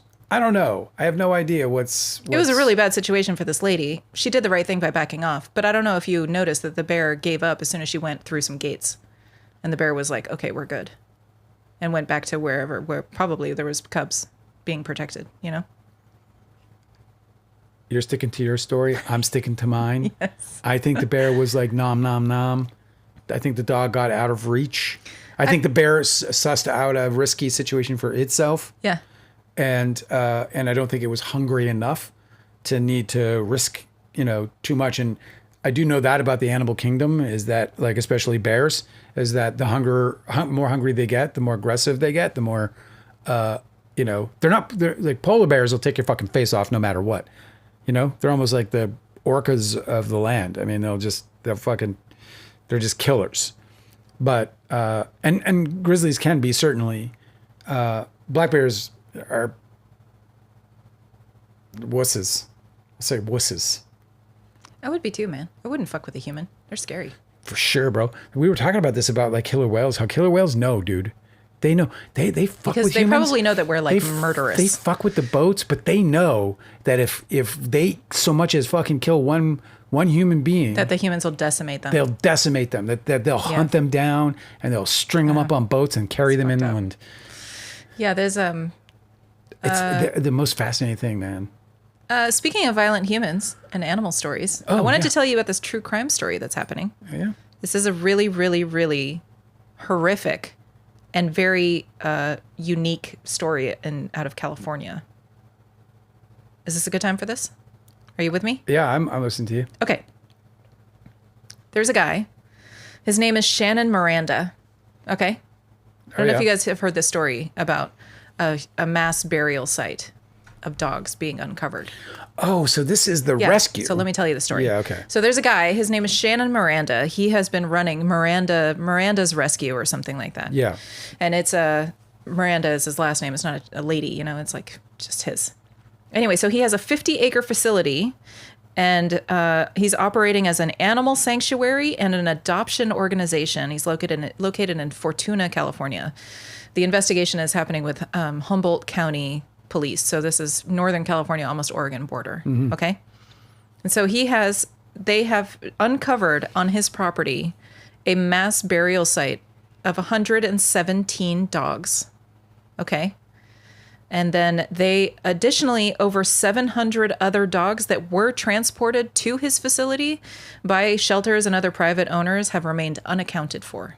So they're going to continue searching the property. There's also been like dead horses that have been uncovered. Like he's been mass burying a ton of fucking animals on his 50 acres. Capitalism, man. It just brings out the best in us. So there's all of this footage that's happening of like these investigators who are like doing this big forensic dig. Okay. But so check this out. Yeah. I went looking at like how was this revealed? It's like there's this crazy hero story. So I just thought this was fascinating. There's a lady, her name is Jennifer Raymond. 20 years ago, she got suspicious about this guy. Because I don't know if you know anything about... This guy running a shelter. Yeah, she got suspicious about the Shannon Miranda guy. Okay? 22 decades ago. Yes, 2 fucking decades she's been on his ass, trying to figure out what the fuck is going on his property. Okay? Wow. Check this out. So interesting. Jennifer Raymond. She's like this old lady. She's wonderful. She's been doing interviews ever since this story broke. She's like in her 60s, 70s. I don't know. And I don't know if you know anything about... I've worked like peripherally to pet rescue and stuff. Okay. And people who devote their time as volunteers in dog and cat rescue, they are a very unique breed of person. Yeah. You know how like sometimes you've heard about like the 1960s and you hear about like these biker gangs that would be like totally nuts, like the Hells Angels or something? Yeah. They're like that, where they're like completely ungovernable. Like pet rescue people are really like this.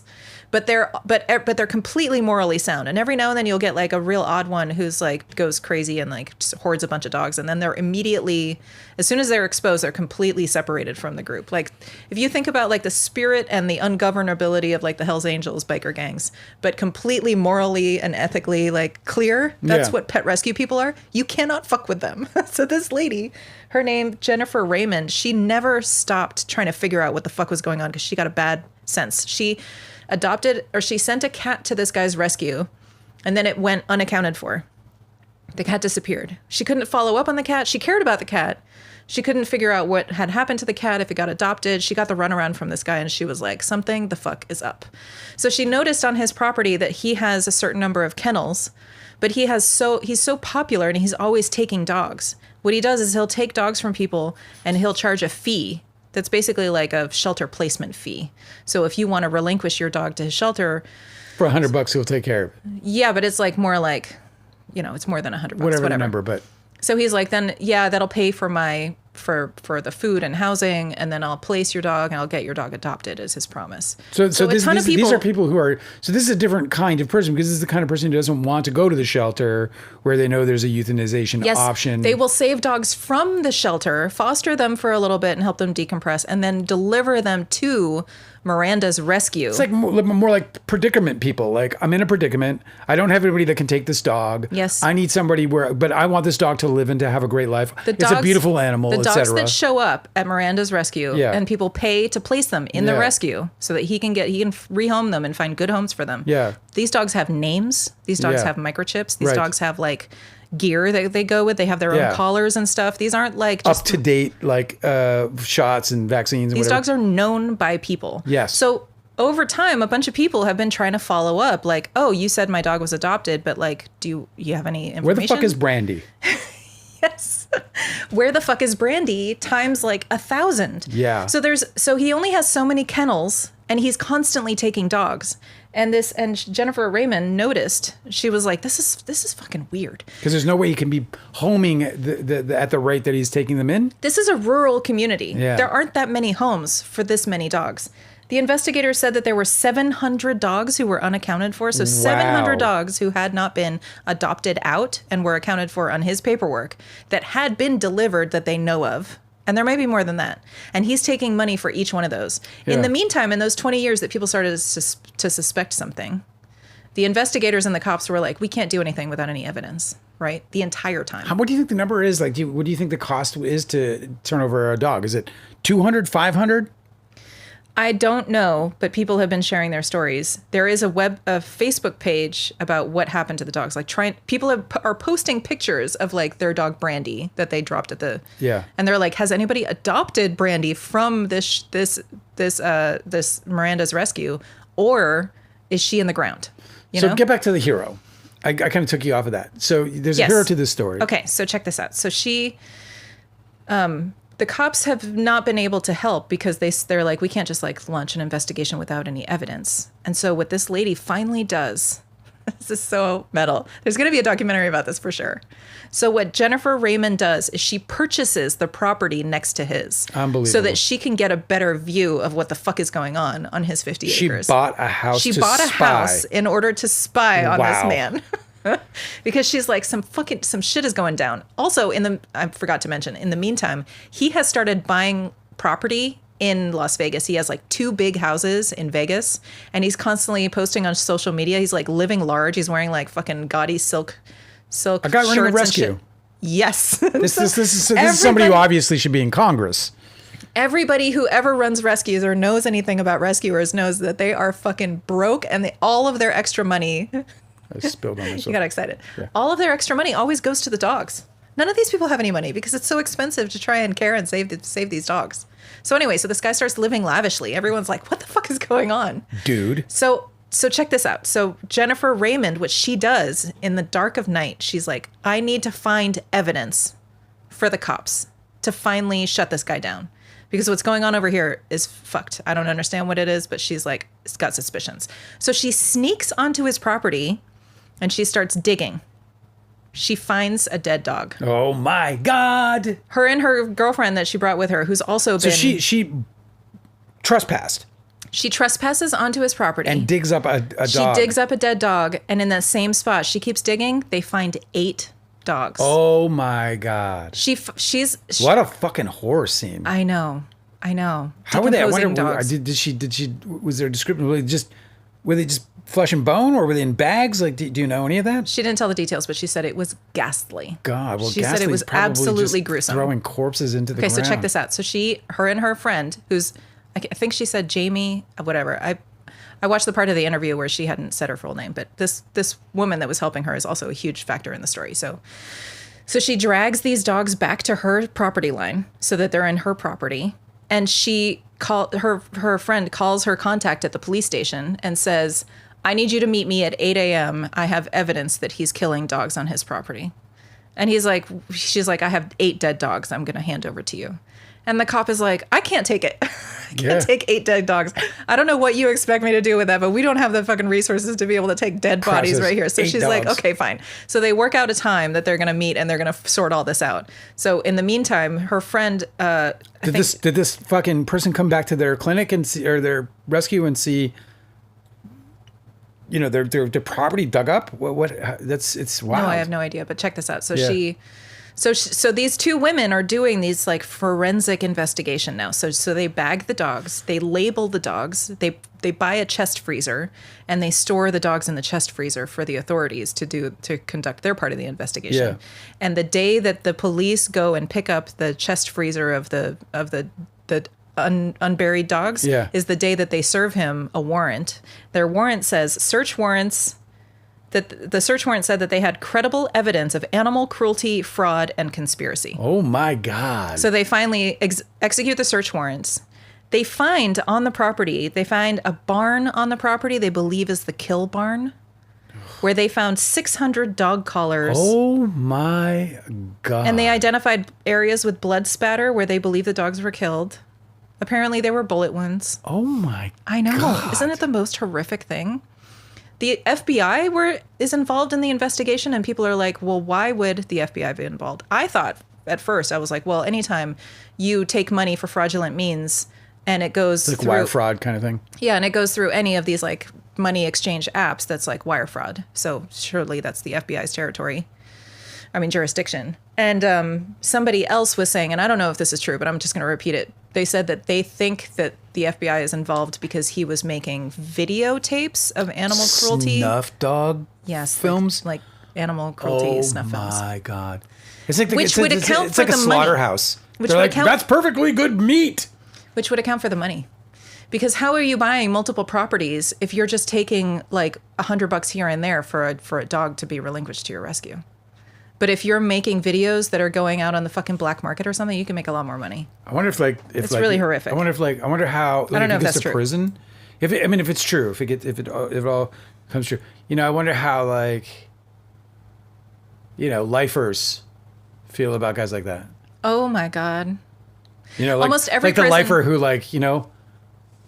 the one thing they missed most. Like they're like, the strangest thing, I thought I would miss my mom. but it's actually my dog. Yeah, for sure. I miss my dog. Oh my God, how many people went to prison and their dog passed away while they were in there and they never got to say And goodbye? it's like their bestest buddy. So then there's this fucking asshole who just got in. Right? He's a fucking mass dog killer. You're like, you're in for He would life, and not you're last. like, he did what? To how many dogs? Yeah. Unbelievable. Anyway, so this is a huge developing story. Jennifer Raymond is the lady's name. She was citing her friend. There was also this post. I don't know if this is true because people can just make up whatever they want and post it on the internet, but I thought it was interesting. So I'm going to share this probably false thing. She said, this tickled pink, I think this is on Threads or Facebook or something, said he shot them. That's how they died. Shot in the head and buried in mass graves on the property. That's not emergency euthanasia. That's a business model. He was paid, okay, this is your answer, $400 to $1,000 per dog to take them in. There will be more that are never found. A former worker alleges that's 300 to a half a mil. There will be more that are never found. A former worker alleges that staff were ordered to dump the dead dogs in the nearby river, because there's a river right next to the property, during winter floods. So like when all of the mountains nearby. So the water's moving and it'll just take the dogs. And the river flows directly into the Pacific Ocean, so those dogs would never be found. Complaints were filed with the sheriff's office 2023 and 2025, and no investigation was opened until Jennifer Raymond gave them dug up corpses. What an amazing person. I can't even believe. And she's so... I just like the house. There's like... This is the thing about like, man, you know, knowing. You know, like she knew. Yeah. She knew that there was something about this moment that she was meant to rise to. And I love like people... Because I really believe like very much in like this is how we achieve like the great moments in our lives. Do you know what I mean? You got to break the fucking rules, man. We're not just breaking the rules, but understanding like feeling the definition of the moment upon you, you know, or not the definition, but the light of the moment, you know? Because I think like that's where like... I'm telling you, dude. That's what differentiates people who end up like living sort of, you know, we talk about like, you know, in astrology, we talk about the natal promise. And that, you know, your chart is your natal promise. But if you're working sort of antithetically to the energy that's out there, kind of laid out as a map to live your fullest life and create, you know, the sort of, you know, the whatever the most out of your life, and how, you know, like, you know, you're whatever. So people act antithetically to those things and they end up missing them. And that's where we start getting things like depression and obesity and drug use and all these other sort of things that kind of result in a life felt gone, wasted, whatever. And I think that there are these moments throughout our lives. I may have had one this week where there's like a bit of a shining light on it. You feel it. You're like, fuck, this is what I'm supposed to do. I have to find a way to do it. And when you do, this is like, I brought this up in the interview with the Australian podcast. I asked if they'd ever heard of Joseph Campbell. Joseph Campbell is the author of A Hero with a Thousand Faces. And he did a lot of research in understanding, well, here's what he said. He said that he was commenting about how in our life, it's about following our bliss, you know? And what he said was that when we follow our bliss, that the universe conspires to help us. Mm-hmm. He said that doors that would have otherwise remained closed open for you when you begin to follow your bliss. And he said of this that it wasn't something anecdotal or something that he was just thinking in his mind. It wasn't theoretical or hypothetical. It was something he witnessed. He said, I have witnessed this in my life. I've seen this. We talked about, you know, the empty-handed leap into the void, you know, because that's ultimately what it takes. Yeah. Like this woman bought a house next to a rescue. She knew what she was doing. There was, you know, like, and so when you think about the empty-handed leap into the void, there is that on the one hand, because you surely had no idea what was going on or what would be uncovered. But she knew, though, that within that void was some purpose. And I believe that higher purpose is made clear to us all. This is the reason why you absolutely cannot fuck with these rescue people. I'm telling you, they're a different fucking breed. Yeah. These people do not care about any rules other than animal wellness.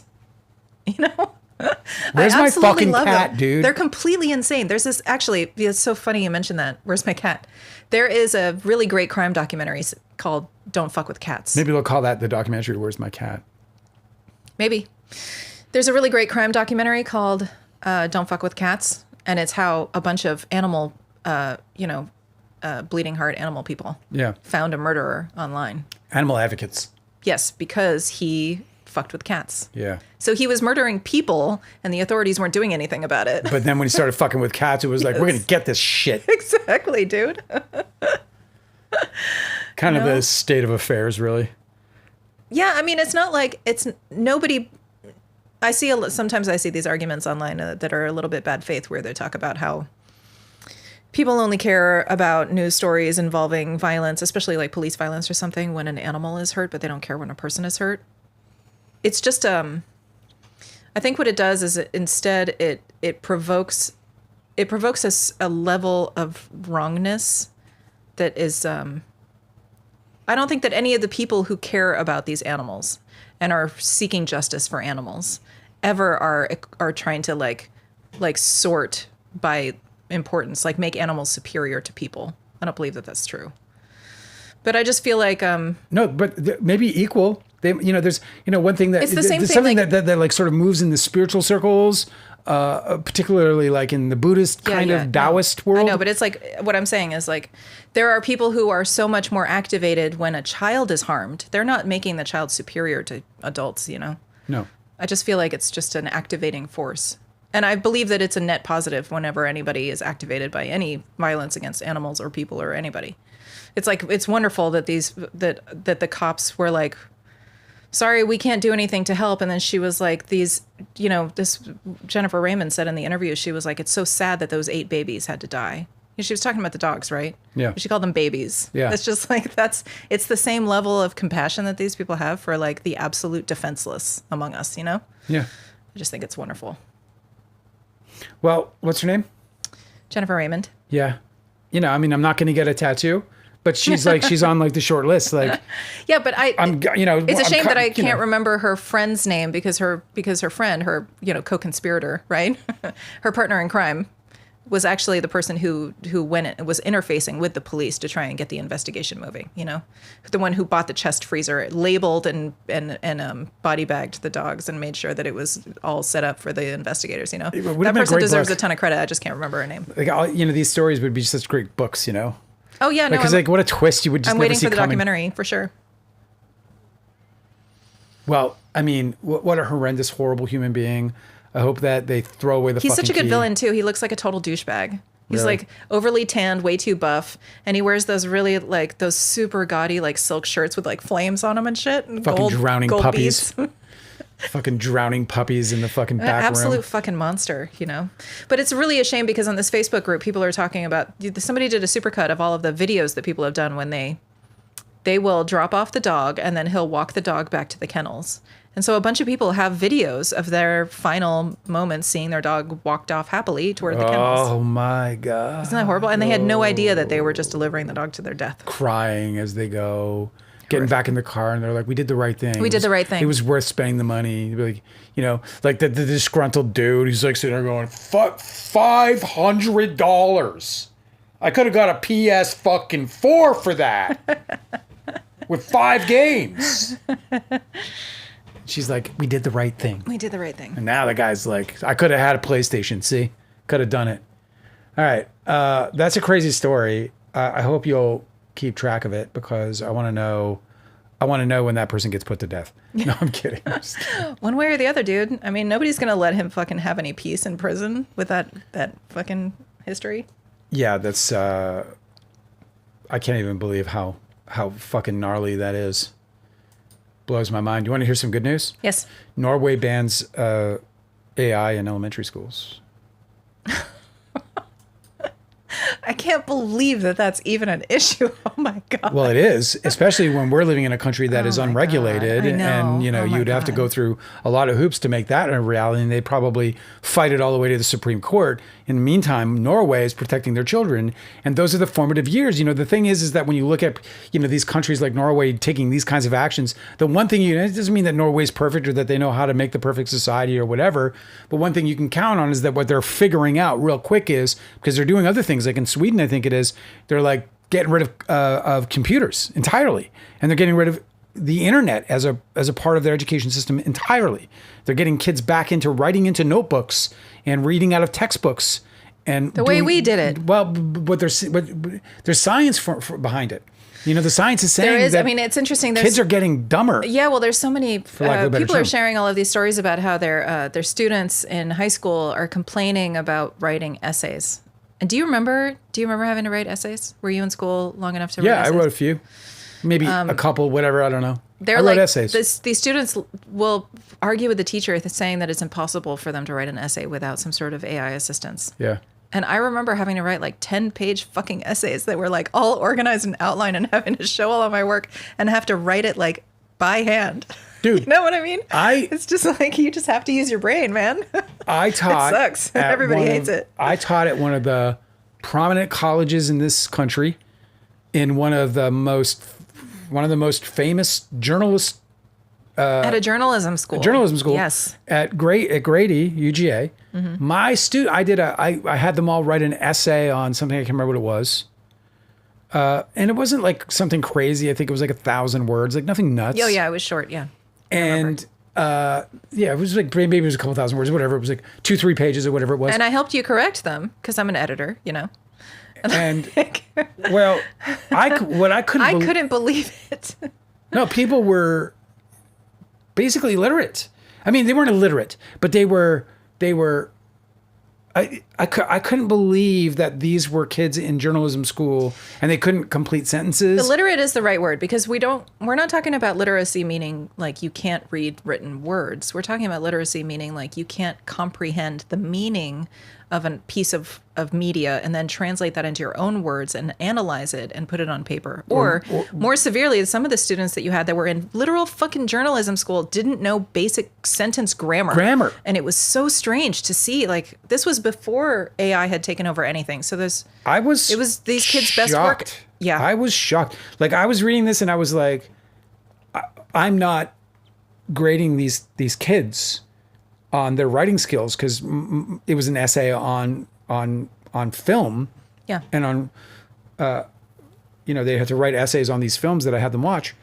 And so it would have been improper for me to grade them based on the writing, because I'm in a visual medium. I mean, that's what I'm teaching. I'm teaching something that isn't... No, but you're just trying to get them to share their thoughts. What I'm saying is I couldn't fail these kids because they were handing in this illiterate work, or I couldn't even really ding them hard in good faith because I didn't warn them of that. You know what I mean? I didn't say, hey, listen, make sure everything's grammatically correct because writing's a part of filmmaking and I'm going to hit you hard for that too. Also, I'd be a hypocrite because, half the time I fuck up my grammar or spelling or some shit, You don't really. Well, I mean, I certainly not as bad as these kids. I couldn't believe it. So anyway, these countries... But this is what happens when you have like... elementary schools, junior highs, and high schools that have a policy of not failing students. Because when I was growing up, people were repeating grades. Well, that was the other thing. I gave a kid a D. Yeah. And she was the absolute abomination of my classroom, right? And I gave her a D. Everything that I was basically teaching and trying to impart into and bestow to these kids who were interested in filmmaking, she was just an absolute shit about, okay? And so I ended up giving her a D. The university put me through it, dude. I had to hand in all of her work, my grading. I had to justify my D to the extent like it was like almost an invasion of my privacy. Right. This is how you get kids in journalism school in college who don't know grammar. Couldn't fucking believe it, dude. I was like, I'm talking to my supervisor and I'm like, you know, She didn't do the assignments, man. What am I supposed to do? yeah, I'm like, dude, I mean, you know, what am I supposed to, so the next year, my next semester, which was basically my way out of teaching at the University of Georgia, because at that point I was like, because they don't pay you well. So I'm not making a bunch of money. I was there to try and make a difference. And they're try putting to, you like, through all this bullshit. And they're putting me through all this bullshit, and I can't like objectively, I can't objectively grade kids. So the next year, everybody got B's and A's. Mm-hmm. My worst student, absolute complete failure of the class, got a B. I was like, okay, I got B's and A's, and then I stopped teaching. There was enough of that. Because it's just, you know,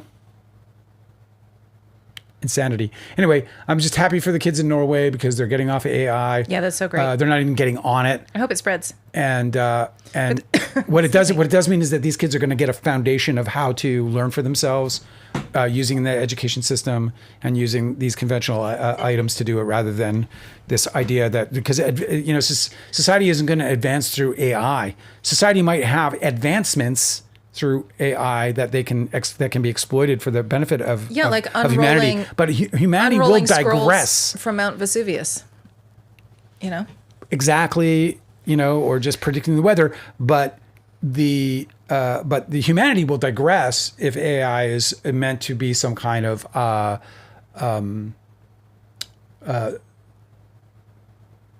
whatever. It's such a good play though for a country to be like, no, actually, we're going to train up our children to be smarter than your children, because then they're going to be more competitive. Well, I don't even think they're thinking about it in that way. I think they're more or less talking about protecting themselves. They're like, you know, we need smart people to have a great country.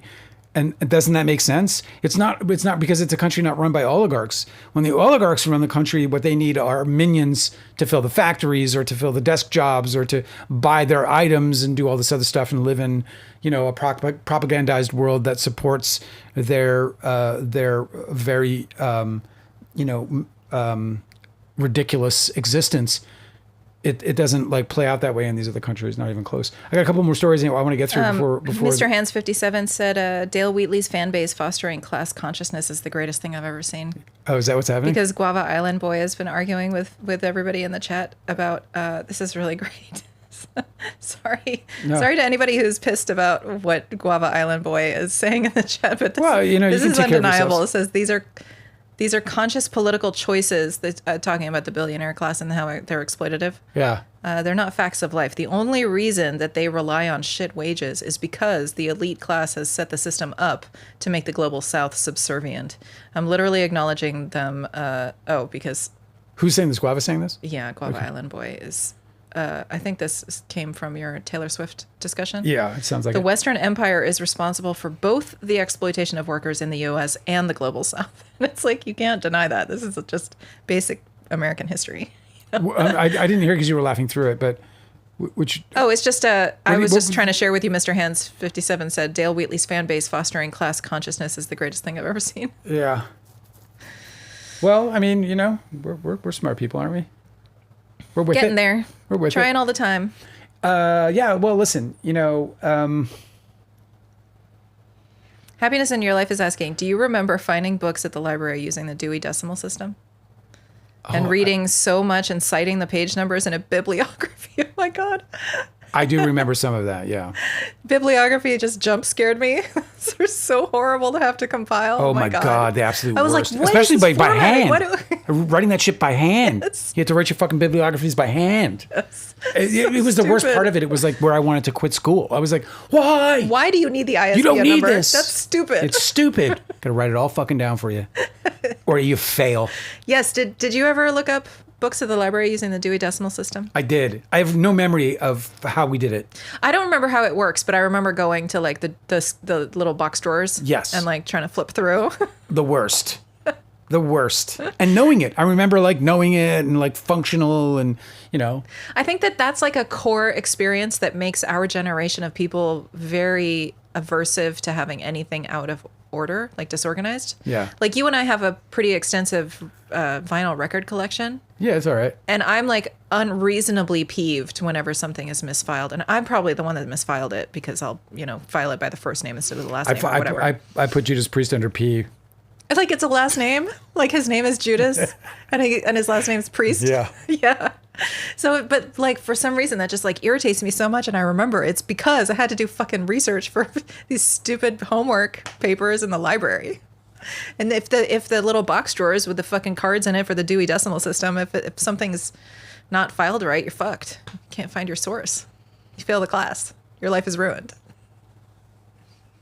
So crazy. Judas Priest under P. So great.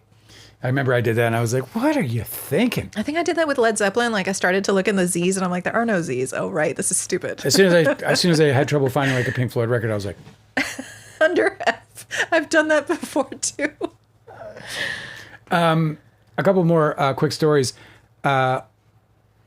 This one is, where did it go? I took my eyes off it. Shit. Well, here's this one. I kind of wanted this one to be the last one. Okay.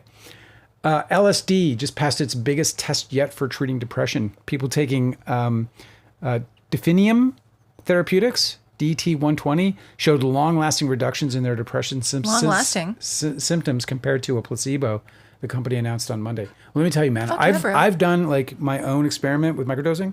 So I microdosed LSD, and I've microdosed, and I suffered from some serious ass, like life-threatening depression. I took LSD microdosing, and I took psilocybin. I've done them both. And the LSD microdosing, easy winner. Like, it's not even close. Like, if I wasn't so afraid... I wonder why. Of the way the government would fucking prosecute me and persecute me over something as stupid as... You should also be concerned about YouTube, too, because isn't there a content rule? We're okay. But I've done those things... And I can tell you that when I microdosed LSD for depression, and I'm telling you, like, when I did it, we did a really nice, well, I did a really nice job. It was like zero buzz. Yeah. I never felt like any kind of... That's the greatest thing about this medicine is that there's no side effects. And there's no buzz if you do it right. And certainly they're going to, if they end up, in the near future, making this something that's prescribed, you probably won't be able to drive on it because obviously... that wouldn't work. I was genuinely like, I felt better about life. But my point was that it doesn't, what's really incredible about it is it doesn't prohibit you from doing anything. Like you can get the same amount of work done in a day. You can have the same conversations with your clients. You can do all the same exact stuff. It doesn't inhibit your ability to do anything. And there's no side effects whatsoever. No, I think you're definitely more productive for sure. Like those depression drugs they have the commercials for on the, in the fucking TV. Yeah. The list of side effects is so scary. Where they're like projectile vomiting, and maybe you'll die. You'll probably get cancer in your eyeballs. Like starting at suicide. I remember really severe shit. I mean, obviously, I put it in the book, but I remember when we were working on Dawn's Plum, and we were talking about Derek's dad taking his own life, and we were trying to figure out why he did it, and I think it was Bethany who brought up prescription drugs, and that was the first time. They think that's what happened to Chris Cornell. This is the first time. That was the first time. This 1990 whatever 5. It was the first time I had ever heard that drugs meant to reverse depression and protect somebody from themselves did the exact opposite. Well, I'll tell you why. And I was jaw dropped. Do you know why? It's interesting, or at least I think so, because I'm a nerd. Yeah, go ahead. Tell me why. Okay.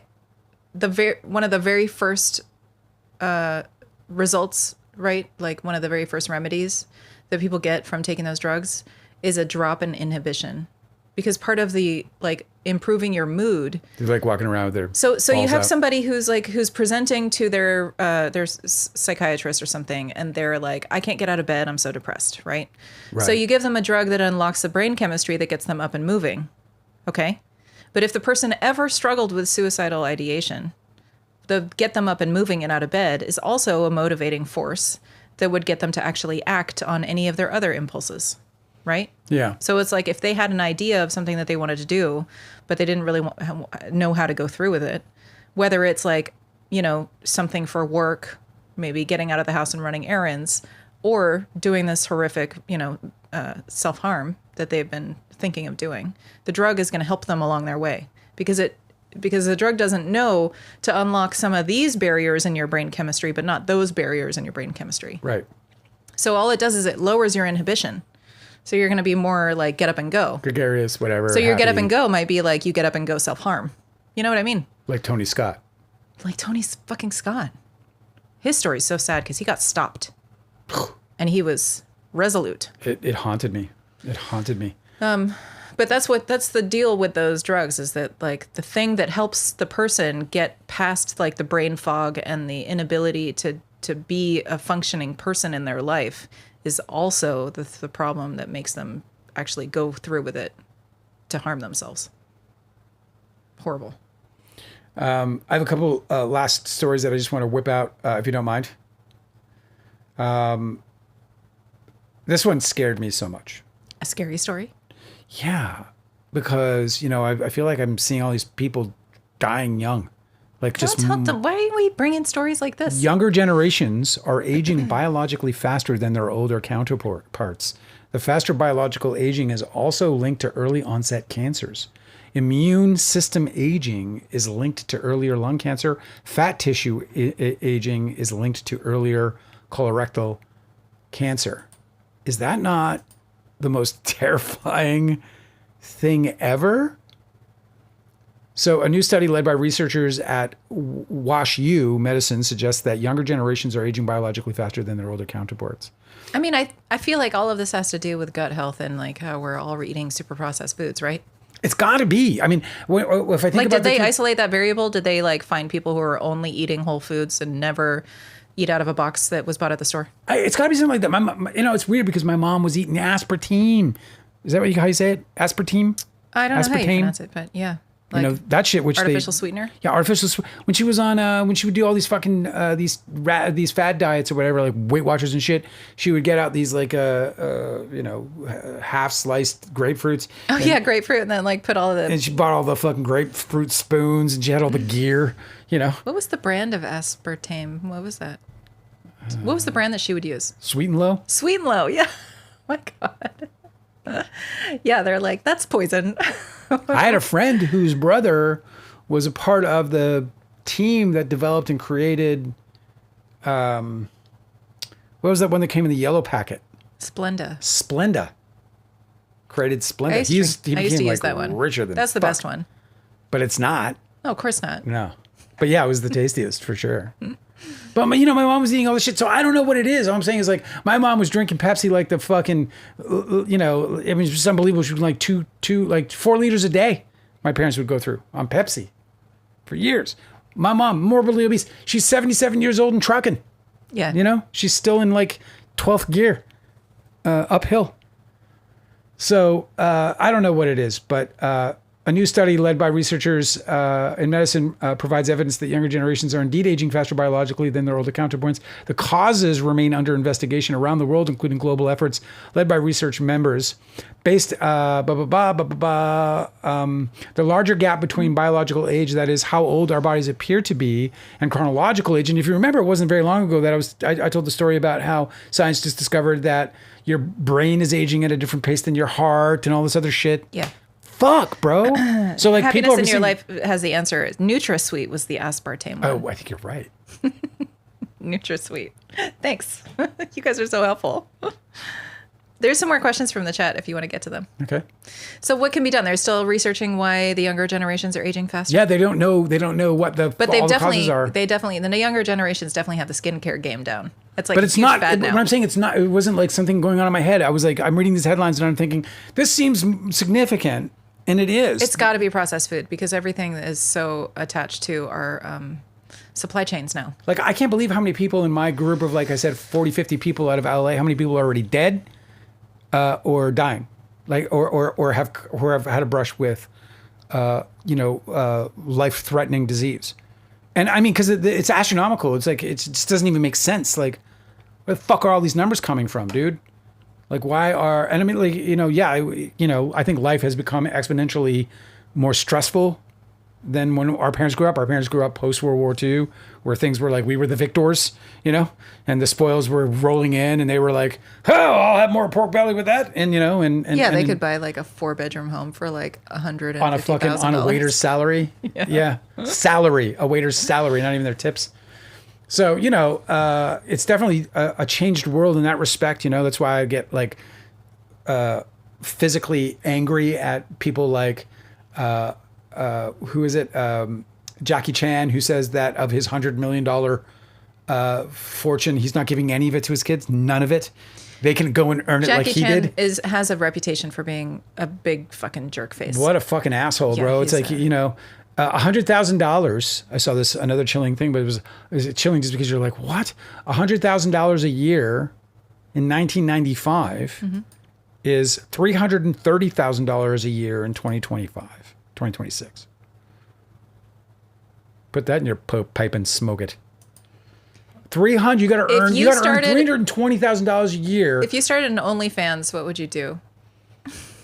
What would you do on your videos? On my OnlyFans?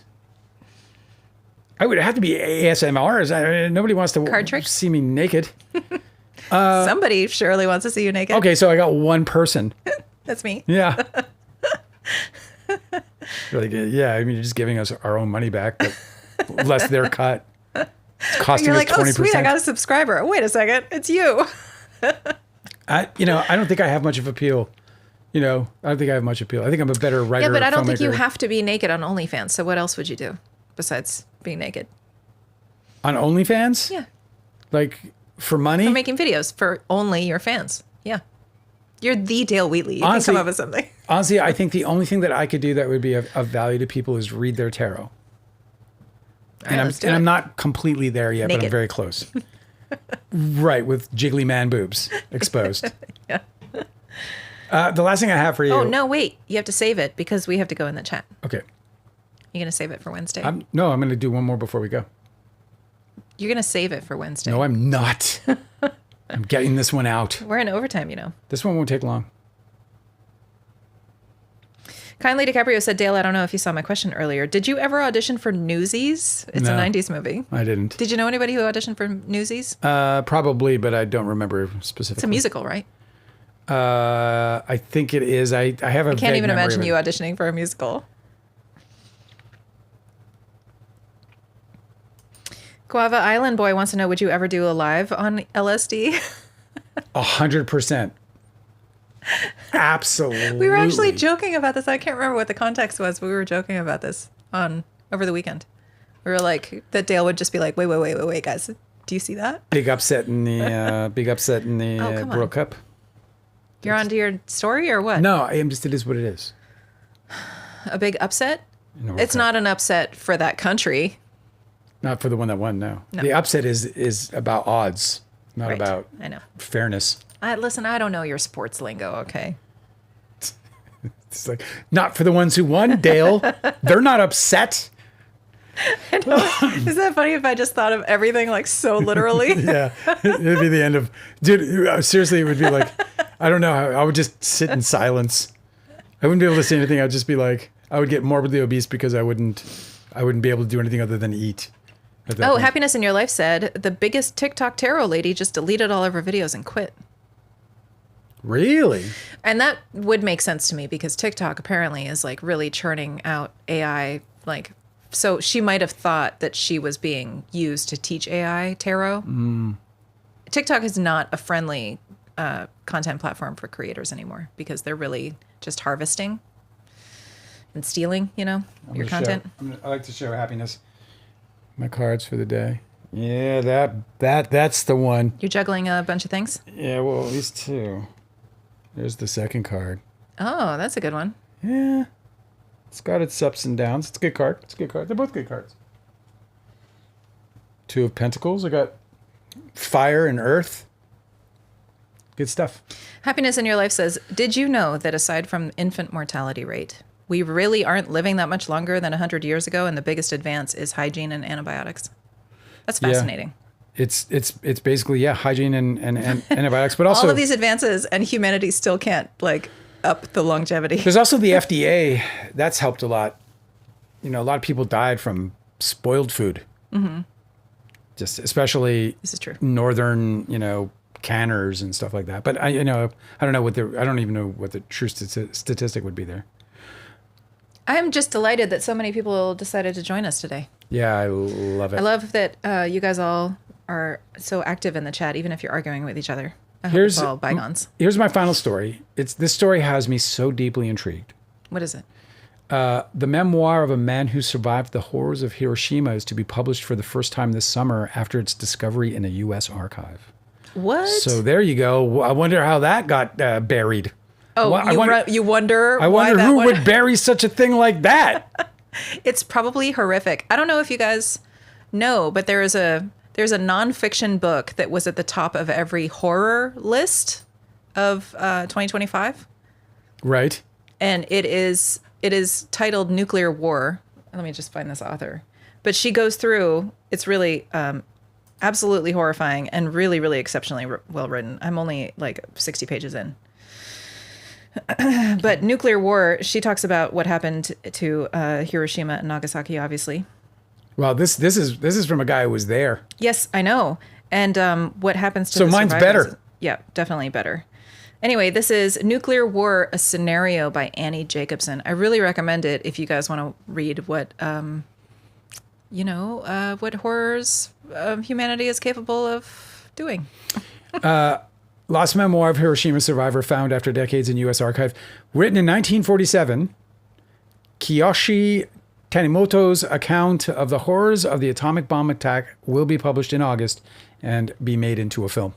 The memoir of a man who survived the horrors is to be published, or the horrors of Hiroshima is to be published for the first time this summer after its discovery in the U.S. archive. The 230-page memoir was written almost 80 years ago by Kiyoshi Tanimoto, who witnessed the city's destruction after the atomic bomb was dropped in 1945. He will now be portrayed in a feature film by Takehiro Hira, whose acclaimed roles include the detective in the Netflix Japanese-British drama Giri Haji.